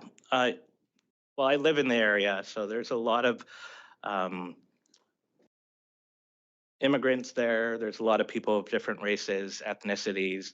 A lot of Filipinos have moved into that area. You can tell by the shops that are around there as well. There's a lot of, like on Kingsway, there's a Mexican place. There's all the different food, like a Filipino grocery stores there, things like that. But also with that Bill 47, when we're talking about that densification, with that is going to be bringing all these extra people that the plan is for them not to drive. They want, like, it's part of like their plan is for people to take transit more frequently and stuff, which it's going to push people further away. And it's just a harder thing to deal with, really. Thank you. Seeing no other questions, we'll move to our next speaker. Thanks again for coming. Thank you. Next, we have Lyndon Wong, who is here to speak. Item number 2.2.12. Thank you for being here. And you can begin any time. Good evening, everyone. My name is Lyndon Wong, and I'm a proud graduate of Sir Guy Carleton Elementary School. I graduated as a part of the last class in 2016 of Carleton at Carleton. Here I have my grad hoodie to show you guys. This was actually designed by a Carleton student because we have an in-house competition at the end of the year, or at least we used to have one. 9.5 years ago in 2016, just before the fire. With my time, I plan to talk about my experiences as a student at Sir Guy Carleton Elementary School and talk about the future needs of the neighborhood, city, Vancouverites, and the whole region itself, with the intention to prevent the closure of the school site and advocate for the reopening of the school. I'd like to talk about my experience at Carleton first. Growing up in Renfrew, Collingwood, I am grateful to have such a diverse group of classmates and friends. I learned about different cultures from my friends who are East Asian, Southeast Asian, South Asian, South American, Black, and Indigenous and European cultures. I was able to connect and share with my Chinese and Malaysian cultures as well. I grew as a person at Carleton. Not only did I learn what was on the curriculum, I was exposed to the arts with the Green Thumb Theater, but also my own mother came to our school to talk about business classes and even show us how to do proper handshakes. As well, one of my friends and classmates who had First Nation heritage, their mother came to talk about the lands that we reside on and we live and learn and what we can do going forward. This was a very early stage in this whole reconciliation, truth and reconciliation. And I'm very grateful that she came to teach me that. I also have plenty of friends and classmates who did not graduate from Carleton, whether it's because they got moved to different schools in 2016, or they had to move prior just because of family commitments. They still did identify themselves as Carleton students. But they were also taught plenty of pride with this community, a community who maintains a historic site or loves going to events like Collingwood Days. I learned both pride and shame at Carleton myself, and I built on those experiences. When I got in trouble, I was given a chance to be educated, do better, and take accountability for my actions. I faced hardships I wish with no one on, for the closures in 2010, the closure list in 2010, the fire and closure list in 2016, and again, the proposal in 2025 and 2023. I'd like to just briefly show you this picture of me on the front cover of the Vancouver Courier page. As well, there's another photo of my mother and I out there on the Globe and Mail. So I urge you to open the school again and open the school site and lobby the government for funding. But I would also talk about Carleton itself. Located on Kingsway and Joyce, with the former being the backbone of Vancouver and the latter becoming 41st Avenue, the second most traveled east-west corridor in the city of Vancouver. Transit-oriented development is a big thing that a bunch of other people talk about here, but I would like to talk about it separately. Transit first. So again, Carleton is currently being served by the 19, 26, 41, and R4 Rapid Bus.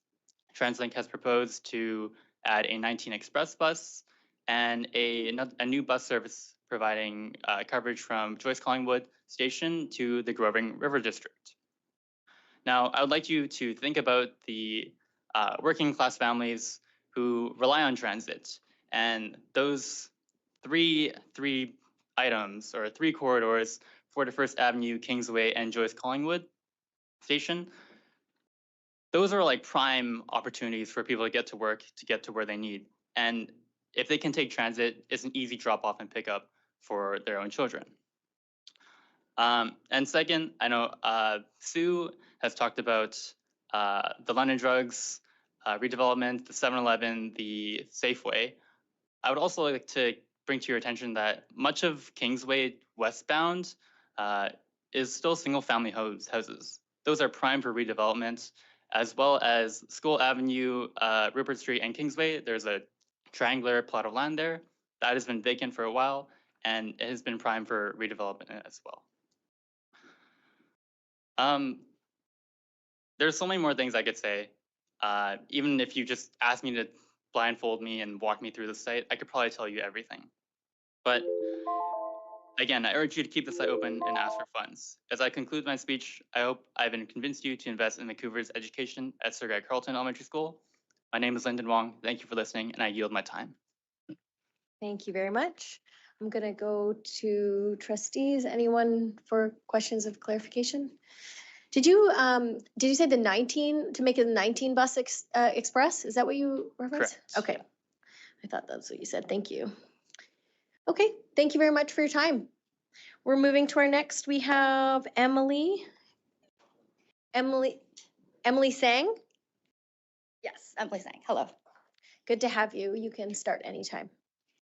Hello, everybody. My name is Emily Sang, and I live down the street from Carleton, and I also work in the constituency office for MLA Adrian Dix. I know he's watching the live stream right now, and as he could not attend in person today, he has asked me to read a joint statement from him and MP Don Davies. And here's the statement. We are sorry to not be with you in person this afternoon. We are required to be in Ottawa and Victoria for our MP and MLA duties. However, we wish to express our appreciation to the Vancouver School Board trustees and to the Joyce Collingwood residents for the participation tonight. We ask that the Vancouver School Board of Trustees to reject the motion to permanently close Carleton or in the alternative deferred a decision into the future. There is no question that Carleton has played a significant role in our community for 129 years, and the site will be needed for future public education in the future and in our rapidly growing area. Joyce Collingwood is one of the fastest growing neighborhoods in all of BC. Our community continues to overwhelmingly support keeping Carleton as an educational hub in our neighborhood.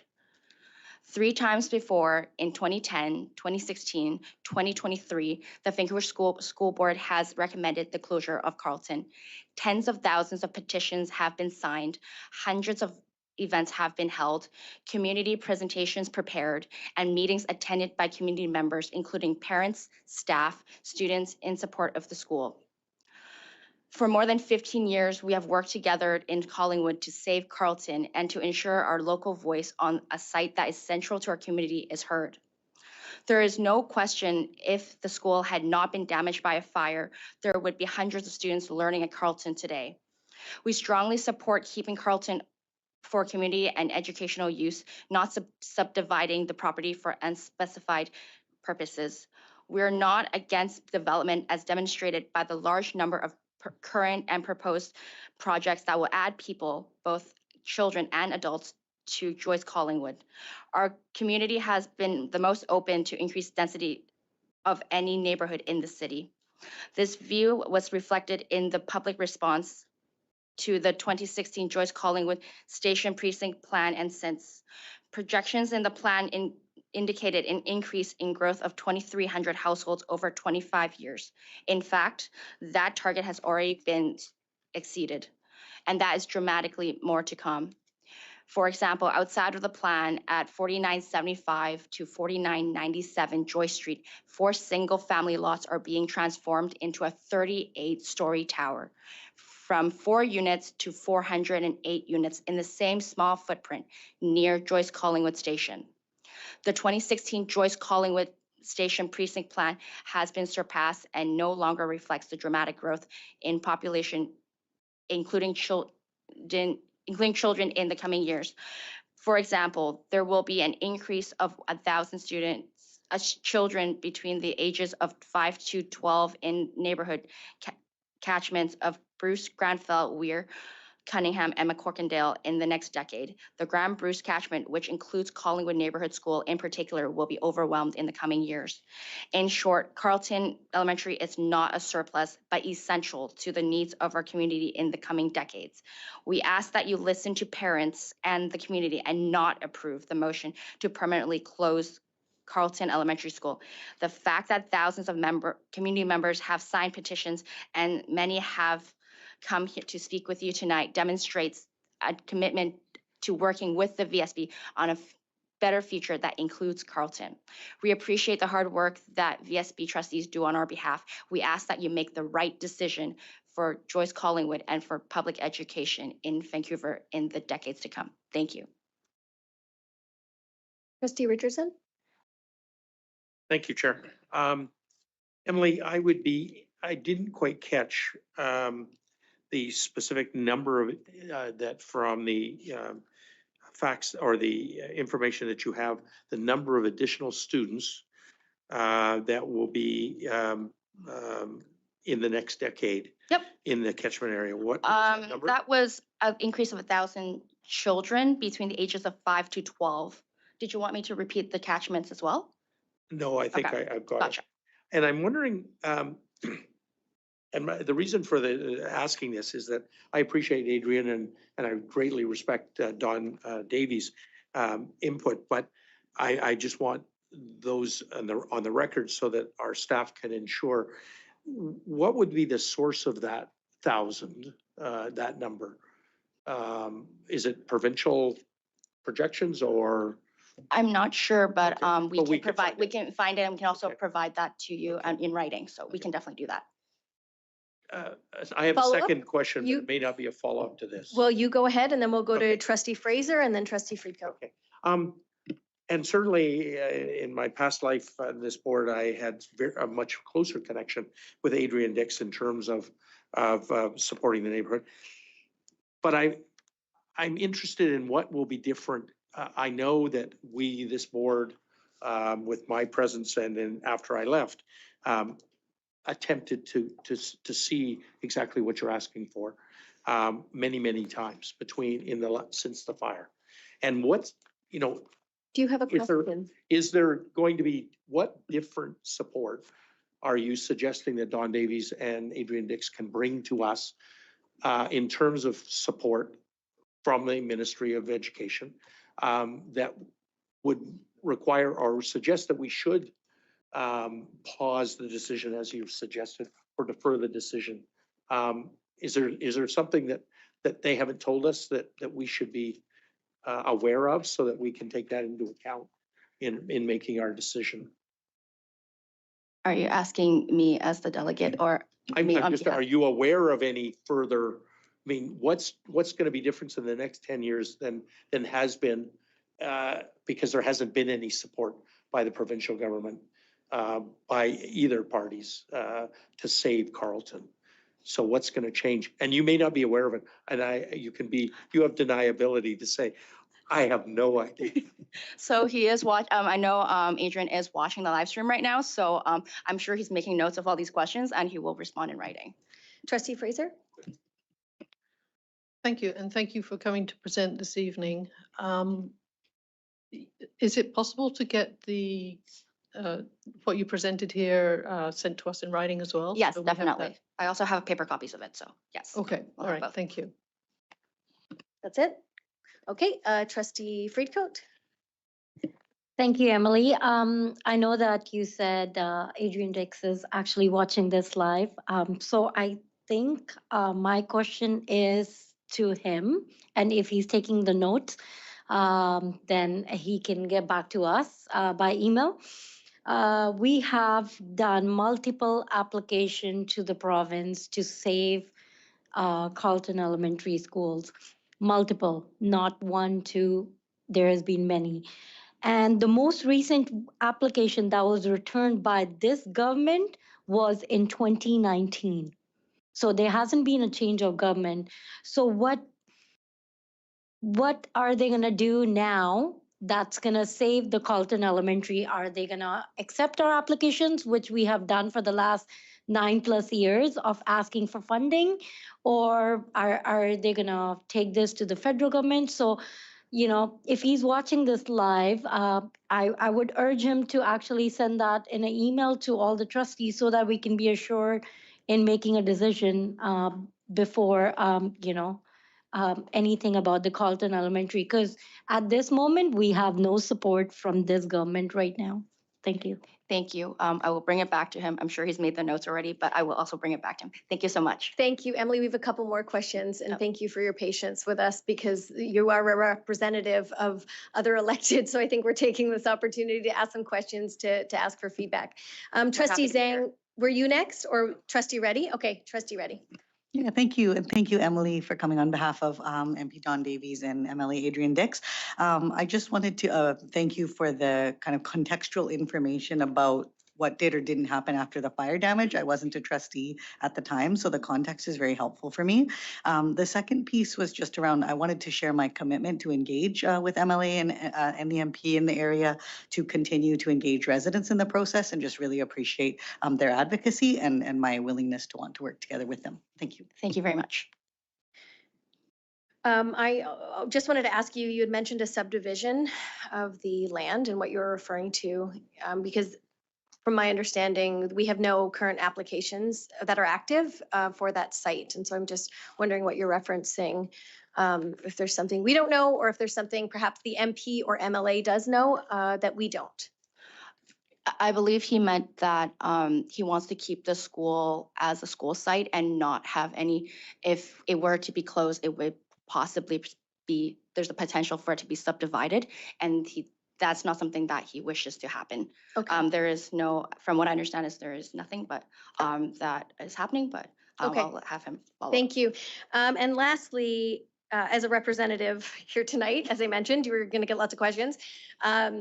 Minister Dix wears a lot of hats. He is the Minister of Energy and Climate Solutions and also the Minister responsible for Francophone Affairs. As mentioned by my colleague, Jesse Gressley-Jones, who is our Executive Director of Facilities, he mentioned that there was interest from our Francophone School District, which is the CSF. And so I'm just wondering if there could be comment provided to the board from our MLA Dix, who also wears the hat of Minister responsible for Francophone Affairs, if he could also comment on that, because in advocating, he's advocating for two very different things in his roles. And so I guess maybe some clarification on his position from those two very different roles who are, and those roles are conflicting at this point. And thank you. Thank you for hearing us and for taking all of our questions. We look forward to hearing back. Thank you very much. No other questions? Okay. Wonderful. Thank you, Emily. And we'll move on to Anne Wong. Thank you for everyone's patience. I know that it is after 7, so we really appreciate you sticking around and hearing all the speakers tonight as we get through them. Anne, you have the floor. Thank you.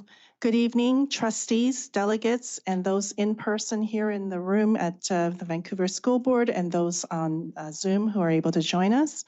Thank you for the opportunity to speak this evening. I am sitting here as a longtime resident of the community of over 25 years, and I am here advocating for Carleton to reopen. You heard my child earlier, who is no longer a child anymore. However, he is still wearing that very same t-shirt that he wore when he was just 6 or 7 years old, and you'll notice that it looked awfully small on him. And the reason why it's important for both of us to come here to speak to you is to give you two different perspectives. One from the student's perspective and one from the parent perspective. And in fact, I'm going to also give you a third perspective as a future grandparent.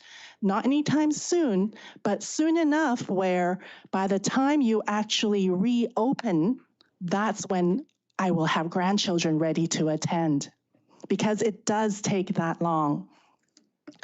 So I am speaking from experience, not once, not twice, but many times in which we've had to fight for Carleton to stay open and serve our community. I think that we've done a really good job in raising our children to be global citizens and mindful of local needs. And again, I speak from the experience of the parent where I was dependent on my parents to drop off my kids and pick them up from school while I was working a full-time job that required me to travel outside of my province for work a couple times in a month that required overnight stays every 2 weeks. So yes, I depended on my parents, his grandparents. And therefore, I anticipate in the future, I will hopefully be able to do my role of how I've benefited for my next generation. And I have done that walk.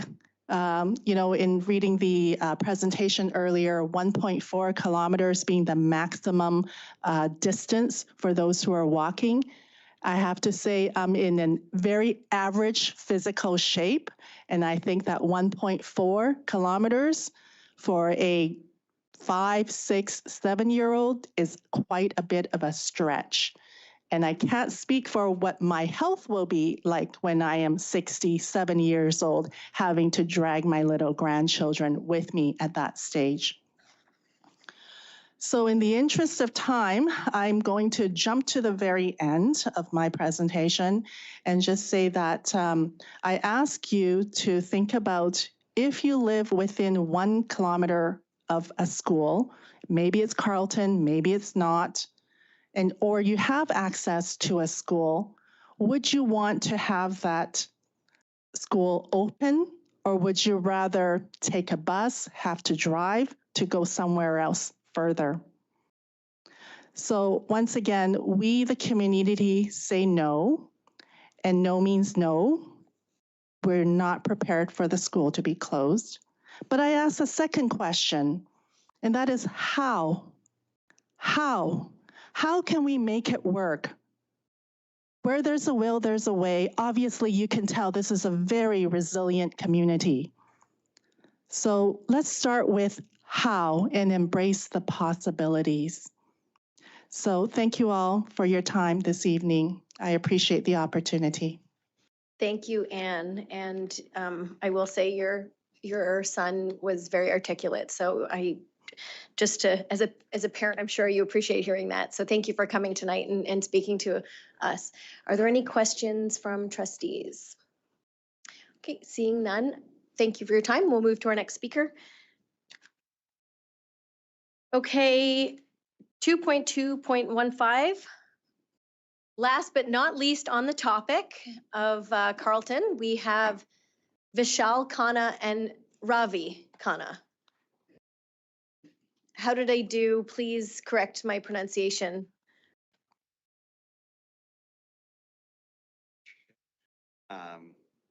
I prefer Khanna, but Khanna. I think we're all a little different. No, I appreciate that. Thank you. Good to have you here.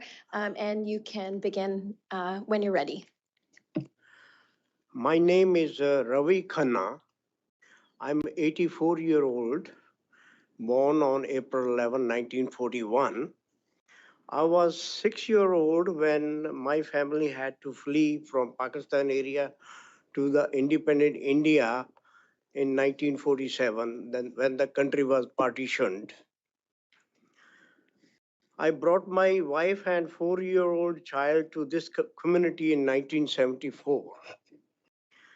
Believing in the promise of Canada and creating opportunities for my family, we were blessed with 3 more children while living in the Collingwood area. And 3 of them are here. 1 is missing here. He's perhaps afraid of he didn't come to this. Before migrating to Canada with a master's degree in linguistics, I worked for more than 16 years in educational administration in India. I set up an engineering college from scratch on 300-acre land in a province in India, Haryana. And then I worked as a deputy registrar for 4 years in an agricultural university in North India in the province of Uttar Pradesh. The university had 6 faculties and 16,000 acres of land. I oversaw course curriculum, academic administration, and conducting of examinations. I know the importance of education, not just as a parent, but as someone who built educational institutions. All my 4 children attended Sargai Carlton Elementary, Vic, Vishal, Vivek, and Monica. The school was there. They learned English. The school was where they learned English, where they built friendships, where they became Canadians. Today, I stand before you as a grandparent of 8, speaking for a 3rd generation that deserves the same foundation that existed before for over a century. Carleton School is over 100 years old. My family has been in Vancouver for nearly 1/3 of Canada's existence. We are permanent part of this city fabric, and we have earned the right to expect that the institutions that served us serve future generations. I have 8 grandchildren ranging in age from nearly 3 years to 23. My youngest granddaughter, Mahi, is nearly 3 years old. She lives in the ancestral Vancouver special home, the same house where her father and uncles and aunt grew up. The Carlton Elementary is her neighborhood school. It's a walking distance from her school in the transit zone where the province has mandated density. When you close Carlton, you are not making an abstract policy decision. You are telling Mahi and other grandchildren in this area that this school is no longer good enough for them. For 2 decades, I operated Kingsway Supermart, a grocery store right across from the school at 3263 Kingsway. Every morning, I watch children stream into the school and enjoy its playgrounds during the day.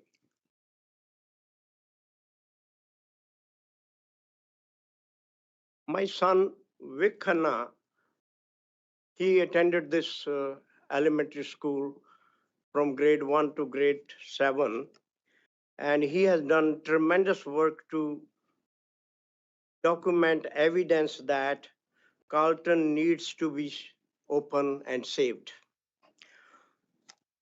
Founded as Vancouver East School in 1896, Carlton is the oldest school in the city.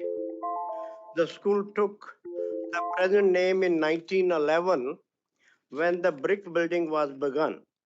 It has served generations when the population in this area was sparse. The neighborhood is now thriving due to higher density with more young families moving into this area. I was part of one meeting in 1986 when the neighborhood held a meeting to rezone this area. And the city rezoned this area as comprehensive development in 1986. This would have grown so much had this shift of going for higher density not go to the busy streets.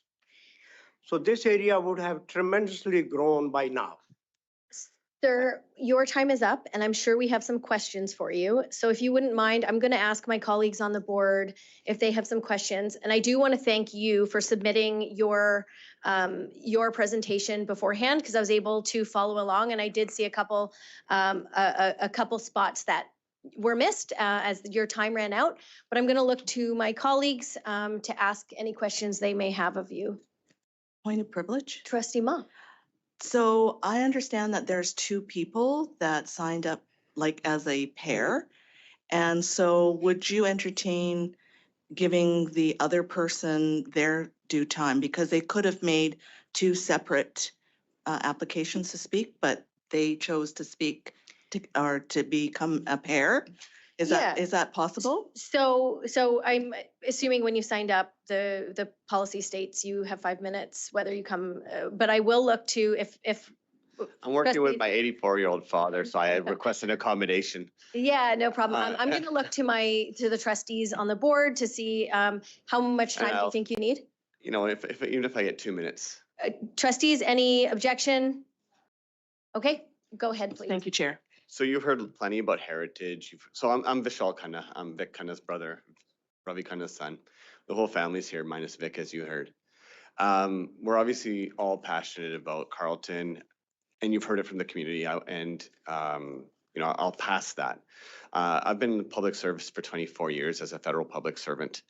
That's what my full-time profession is. I'm also a general contractor, which is what my post-federal career will be. At the age of 55, hopefully I get to retire and move into something else. So I've built some houses, and I've been watching the Vancouver real estate market closely since 2010. And you look at what's happening in East Van. You look at Main Street was the first place that was highly developed and property values shot up. Then it became Fraserhood, and now Knight is really like a lot of duplexes and things happening around there. We've got row homes and lots of different types of development happening. Then you saw Hastings Sunrise, Grandview Woodlands. You're seeing lots of different pockets where property values are skyrocketing and builders are moving in and doing what they can in those areas. The Joyce Collingwood area is that one area that's kind of been left behind. And it still remains an area where minorities flood to, where persons with economic means, like my other brother described, are different. It won't be like that for long when there's going to be more housing supply of many varieties. Along Euclid, Vaness, there were lots of, growing up, it was all industrial. There was just nothing but warehouses, and now they're all high-rise towers. A lot of them are 700 square feet. Maybe a big one is like 1,100. That's not the future of what's going to go up there. Builders recognize that middle-class families will be moving into these places, and these families need 3 bedrooms, 3 bathrooms. So that is what's going to be seeing. I don't know if your projections speak to that, but this is what builders are seeing and doing. So I hope that your calculations account for that, and it's not what the previous models, because everything is changing. We're getting the chance to build multifamilies on single-family lots now. So that's the future. That's happening in Joyce Collingwood to come. This is why we're advocating for the school to remain. Thank you. Questions? I have one thing to ask. Yes, sir. The superintendent has not given any evidence, particularly about this school, that whether the enrollment was diminishing prior to 2016 when the school got fired. If the enrollment ever shrank here, there's no justification that after the fire, you just shift the students to the other school and just not to fix this school or rebuild it. It's very old building. Seismic upgradation is the main thing, and which is not possible. And therefore, they have to rebuild it.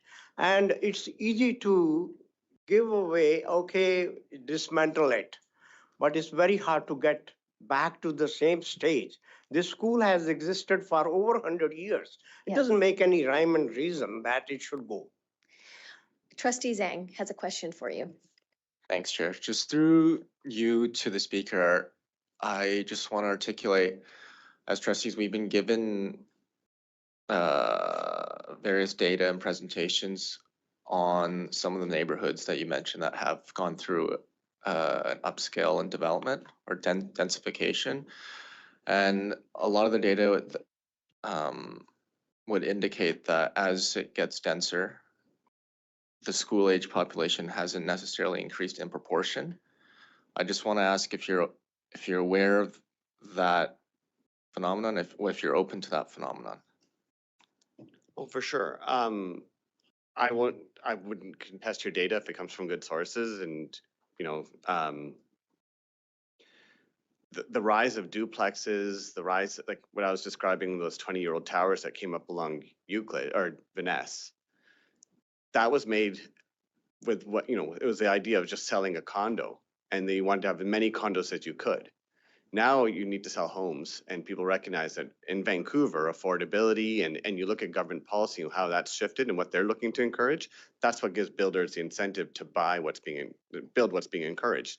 So now looking at the corridor, and all of those areas, by the way, are not close to SkyTrain. So this is different, and your past models can't speak to those. So it takes, yeah. Follow up? Sorry, just a quick follow-up. Would you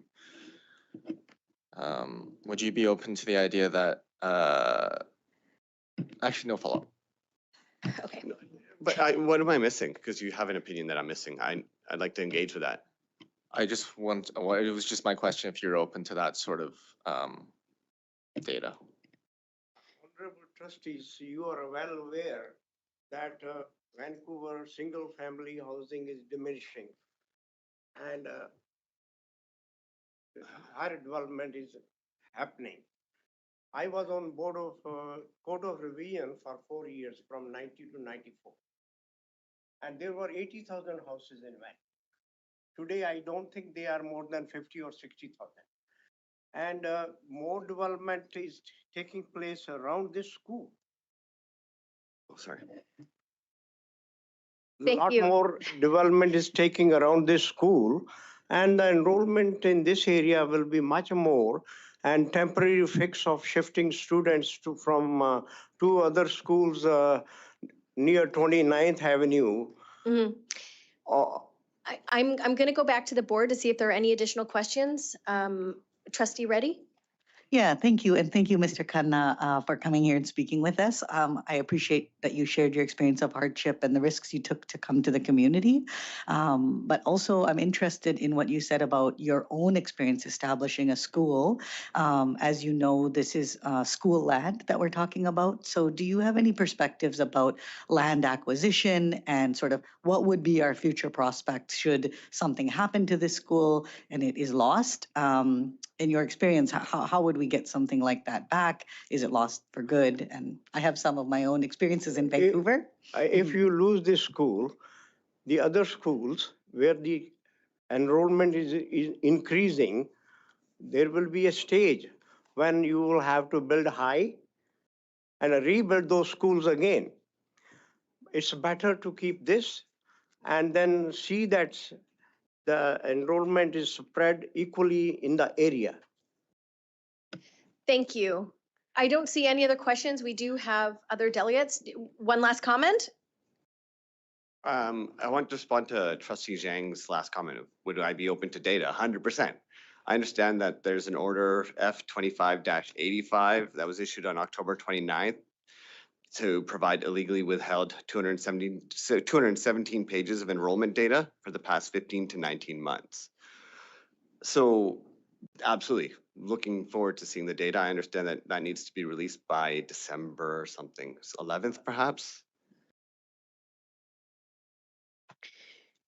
So yeah, we'd love to see that data and then also be able to engage with that data. And it's obviously not enough time if your decision is being made on December 17th.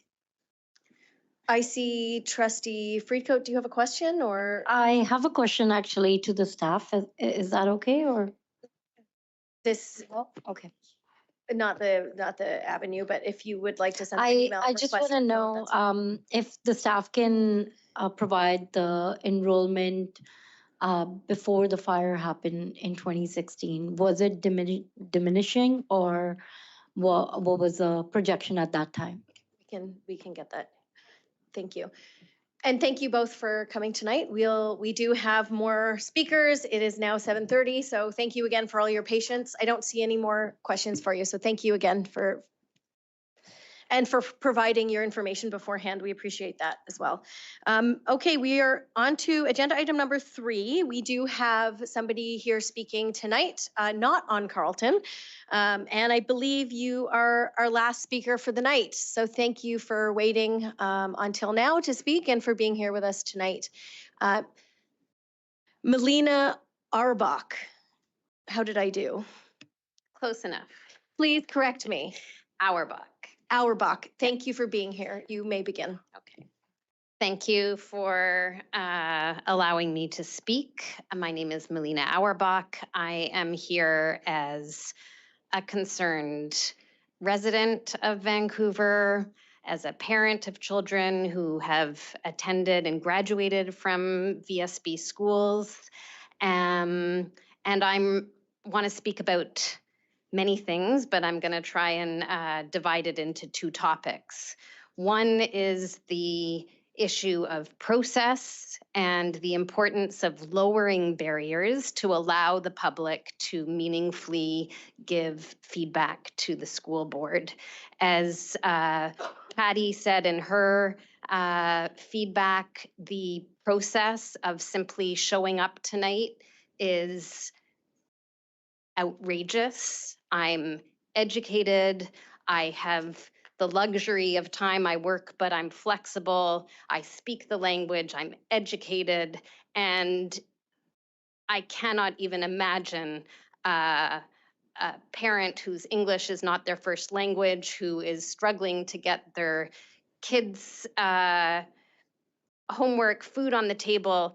Your job as representatives and trustees of the school is to make good decisions about the quality of education and to meaningfully listen and engage the public.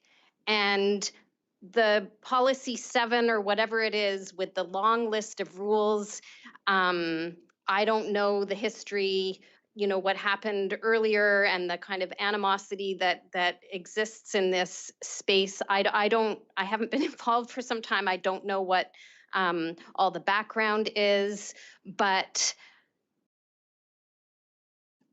it should be easy. It should not be difficult. And people, people were talking about equity and issues of equity and involvement, and the process that has been set up to me seems like it's to make your jobs easier. And that's great. I mean, you work hard, you deserve for things to be as easy as possible, but it needs to be easy for the public to give feedback and to be meaningfully engaged. And I was very concerned to see this rule that people are only, or delegations are only allowed to speak once on a particular topic during the term of the board. These are complex issues. People should have the ability to speak up more than once. I am passionate and I believe our democracy and this whole system is built on the ability to have conversation and for people to speak up. And there are many rules that, though the intent may be good, I believe the intent is good, it's your responsibility to look at what the impact is and how it plays out in terms of access and different groups actually being able to have a voice.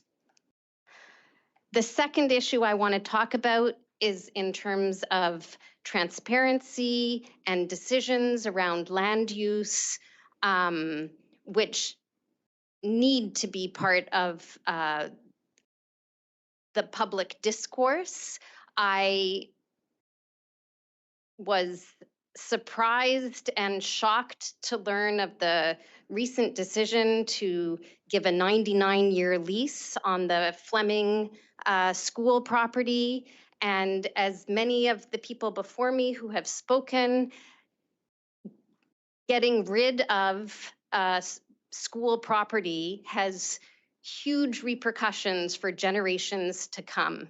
And I don't know what the data sources are, but I have heard, I know in the past there have been questions about whose data and whether it actually reflects the growth of the population and what the future needs of schools are going to be. But I think as trustees, you have a hard job, but a very important job to protect the school now for students, but also in the future. And if you are considering not only by closing, but selling or leasing land, as many people have mentioned, when the community shifts or has shifted and there is increased need for space, you won't have the ability to get that space back. So I'll leave it there. I hope you will reconsider and redirect. I believe you are all doing this job because you want to do well by students, and I urge you to think about the impacts that this will have for generations. Thank you, Melina. Trustee Ma? Thank you very much for coming to speak. You mentioned talking about the process and talking about lowering barriers. Can you give us maybe a couple of suggestions that you might offer us to help us? Yes, deal I with that? could. I could. Signing up is one thing. Filling out the forms, reading through, get rid of all the red tape of needing to pre-submit what you're going to be speaking about, having more meetings in community spaces where people can show up in their communities, having people be able to speak as many times as they feel the need to in order to be heard, not requiring people to read however many pages of rules that there are. You know, there's certain decorum rules, that's fine, but that can be explained in 4 points. It doesn't need 4 pages or 12 pages or whatever pages. Simple language, really letting people know that there is this opportunity. I can't remember how I found out about this meeting, but making sure that different language communities, different folks know what is being considered and that there's enough time for people to respond, that it's not just 1 week that or you know, or 2 weeks, that people be given the time because they need to make arrangements for childcare, for getting somewhere, for you know, people should not have to take time off from work in order to show up and speak at someone was saying that they needed to take time off in order to get here at 5 o'clock. You know, that's not a reasonable expectation for if you really are interested in hearing public voices, you need, yeah. So those are some of the things that I would suggest.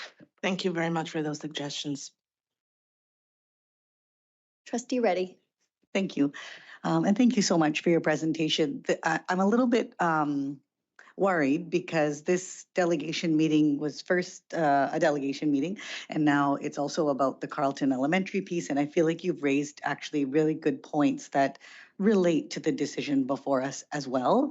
And I'm not sure that there will be an opportunity to hear you again, given the policy change that you just mentioned of speaking once per term. So could you help elaborate on some of, if you can, at this point, given that this earlier meeting was about Carleton, some of the additional considerations you would have about improving participation? I mean, we only had 15 speakers tonight. It's a fairly large site in a very dense community. What else would we consider sort of in an urgent situation where we want to hear more? Working with schools, working with community partners, getting information out in different languages, explaining things, so that people understand the long-term impacts. It's not just about a school closure. It's about how the school board is dealing with assets that can never be recovered if they are gotten rid of. So there's an education piece and there's a information piece about letting the public know and giving them a chance to have meaningful input. Mm-hmm. Okay, I do also just want to bring awareness to some of the engagement we've been doing and also just invite you to submit. My colleague on the board here, Trustee Ma, posted to her social media a way to engage with the board. Thank you for that. I sure did. Just a really informative way how to engage, and it's not always coming to delegation because I know that there are some barriers for people, but that there's VSB Voices, we do surveys, we do have PACs and the DPAC, public delegation, and then the emails. So feel free to email us at any time, and that might be an easier way sometimes with people who have barriers to showing up in person. So thank you very much for coming. Trustee Zhang, you did have a question? Just a question or point of order. I just want to ask staff to confirm if the policy 7 that the speaker was referring to was one delegation attendance per term on one given subject, or Yes. if it's one total. That was the newly. So one total? Yes. One, so you can come and speak to the board on multiple occasions, but not on the same topic. Yes. Okay. Thank you very much. Okay, trustees, any objection to adjournment? Trustee Fraser. I have a question before we finish. There was a presentation at the beginning of the meeting, and is that information going to be added to the meeting agenda package? Will there be access, Jesse? Yes. Okay. Where will that be? And it'll be appended online. Trustee Fraser? There were questions about the enrollment at Carleton prior to the fire, and that I think that was in the presentation. So maybe people missed that, but it will be available online from what you're saying. That's great. Thank you for bringing that up. No objections? Okay, we will adjourn. Thank you everyone for being here and for sticking it out this long. Seeing no objections, we'll adjourn at 7:46 p.m. Thank you.